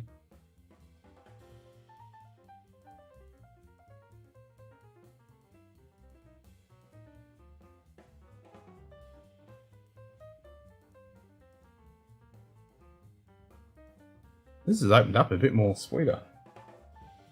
Got less of that grainy note that I got on the blind.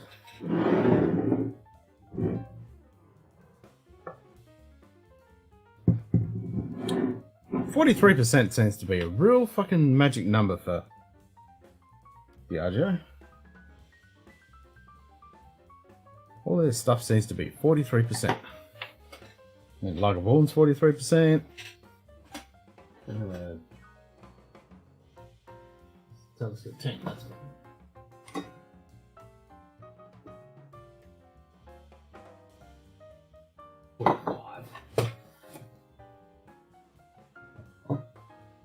Yeah, Del Ewan's 43. Clynelish is 46. What's the liquid? That's 43 as well, isn't it? What the hell is that? I've got too many bottles. Liquid. Liquid, yep, 43. Yeah, 43 is a magic number. Oh, you're out, Nige. Cheers, mate. Have a good one, mate. Actually, it's midnight now, isn't it? Yep. Alright. I'll add this and then we'll call it quits. Hope to update you on the bottles this week when received. As soon as I have a few, I will ship you some more. Oh, thanks, JD. Appreciate that, mate.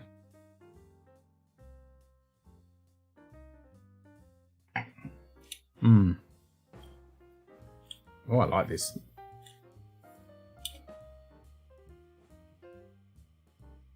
Yeah, this is good.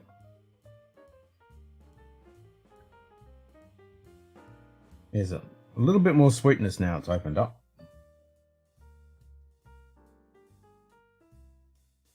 That is tasty.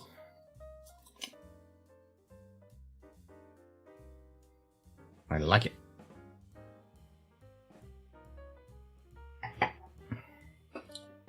You picked some fucking perfect bottles for that blind, man. That was so good.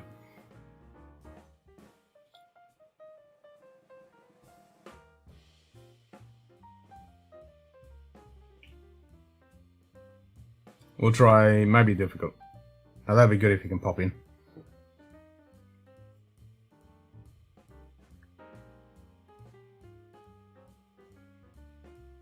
Fucking is a good bottle, eh? This is tasty.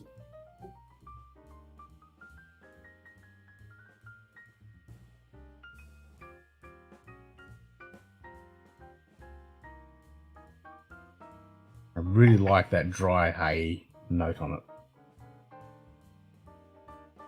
You got the bottles as if I was buying them for myself. Nice. Yep. Nah, you picked some fucking winners. I'm in love with both of them.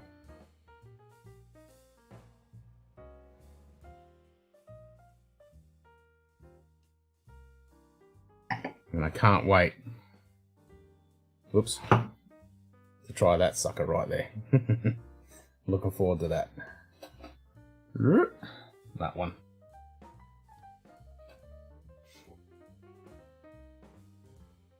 Might pop that tomorrow night.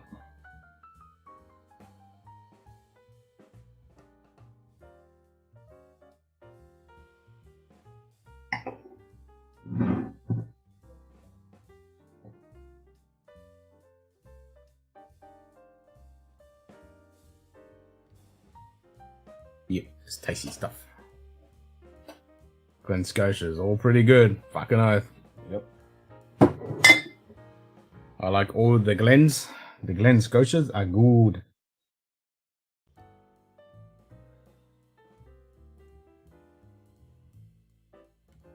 Alright guys. I'll kick the lights off and clean up and put this scheduled post up for the stream. And I will catch you, hopefully, tomorrow night. For some more Drams and Dribble and the Van Dinkum Munted pub. Thanks, guys. Appreciate you all hanging out with me. And we'll catch you next time. Cheers.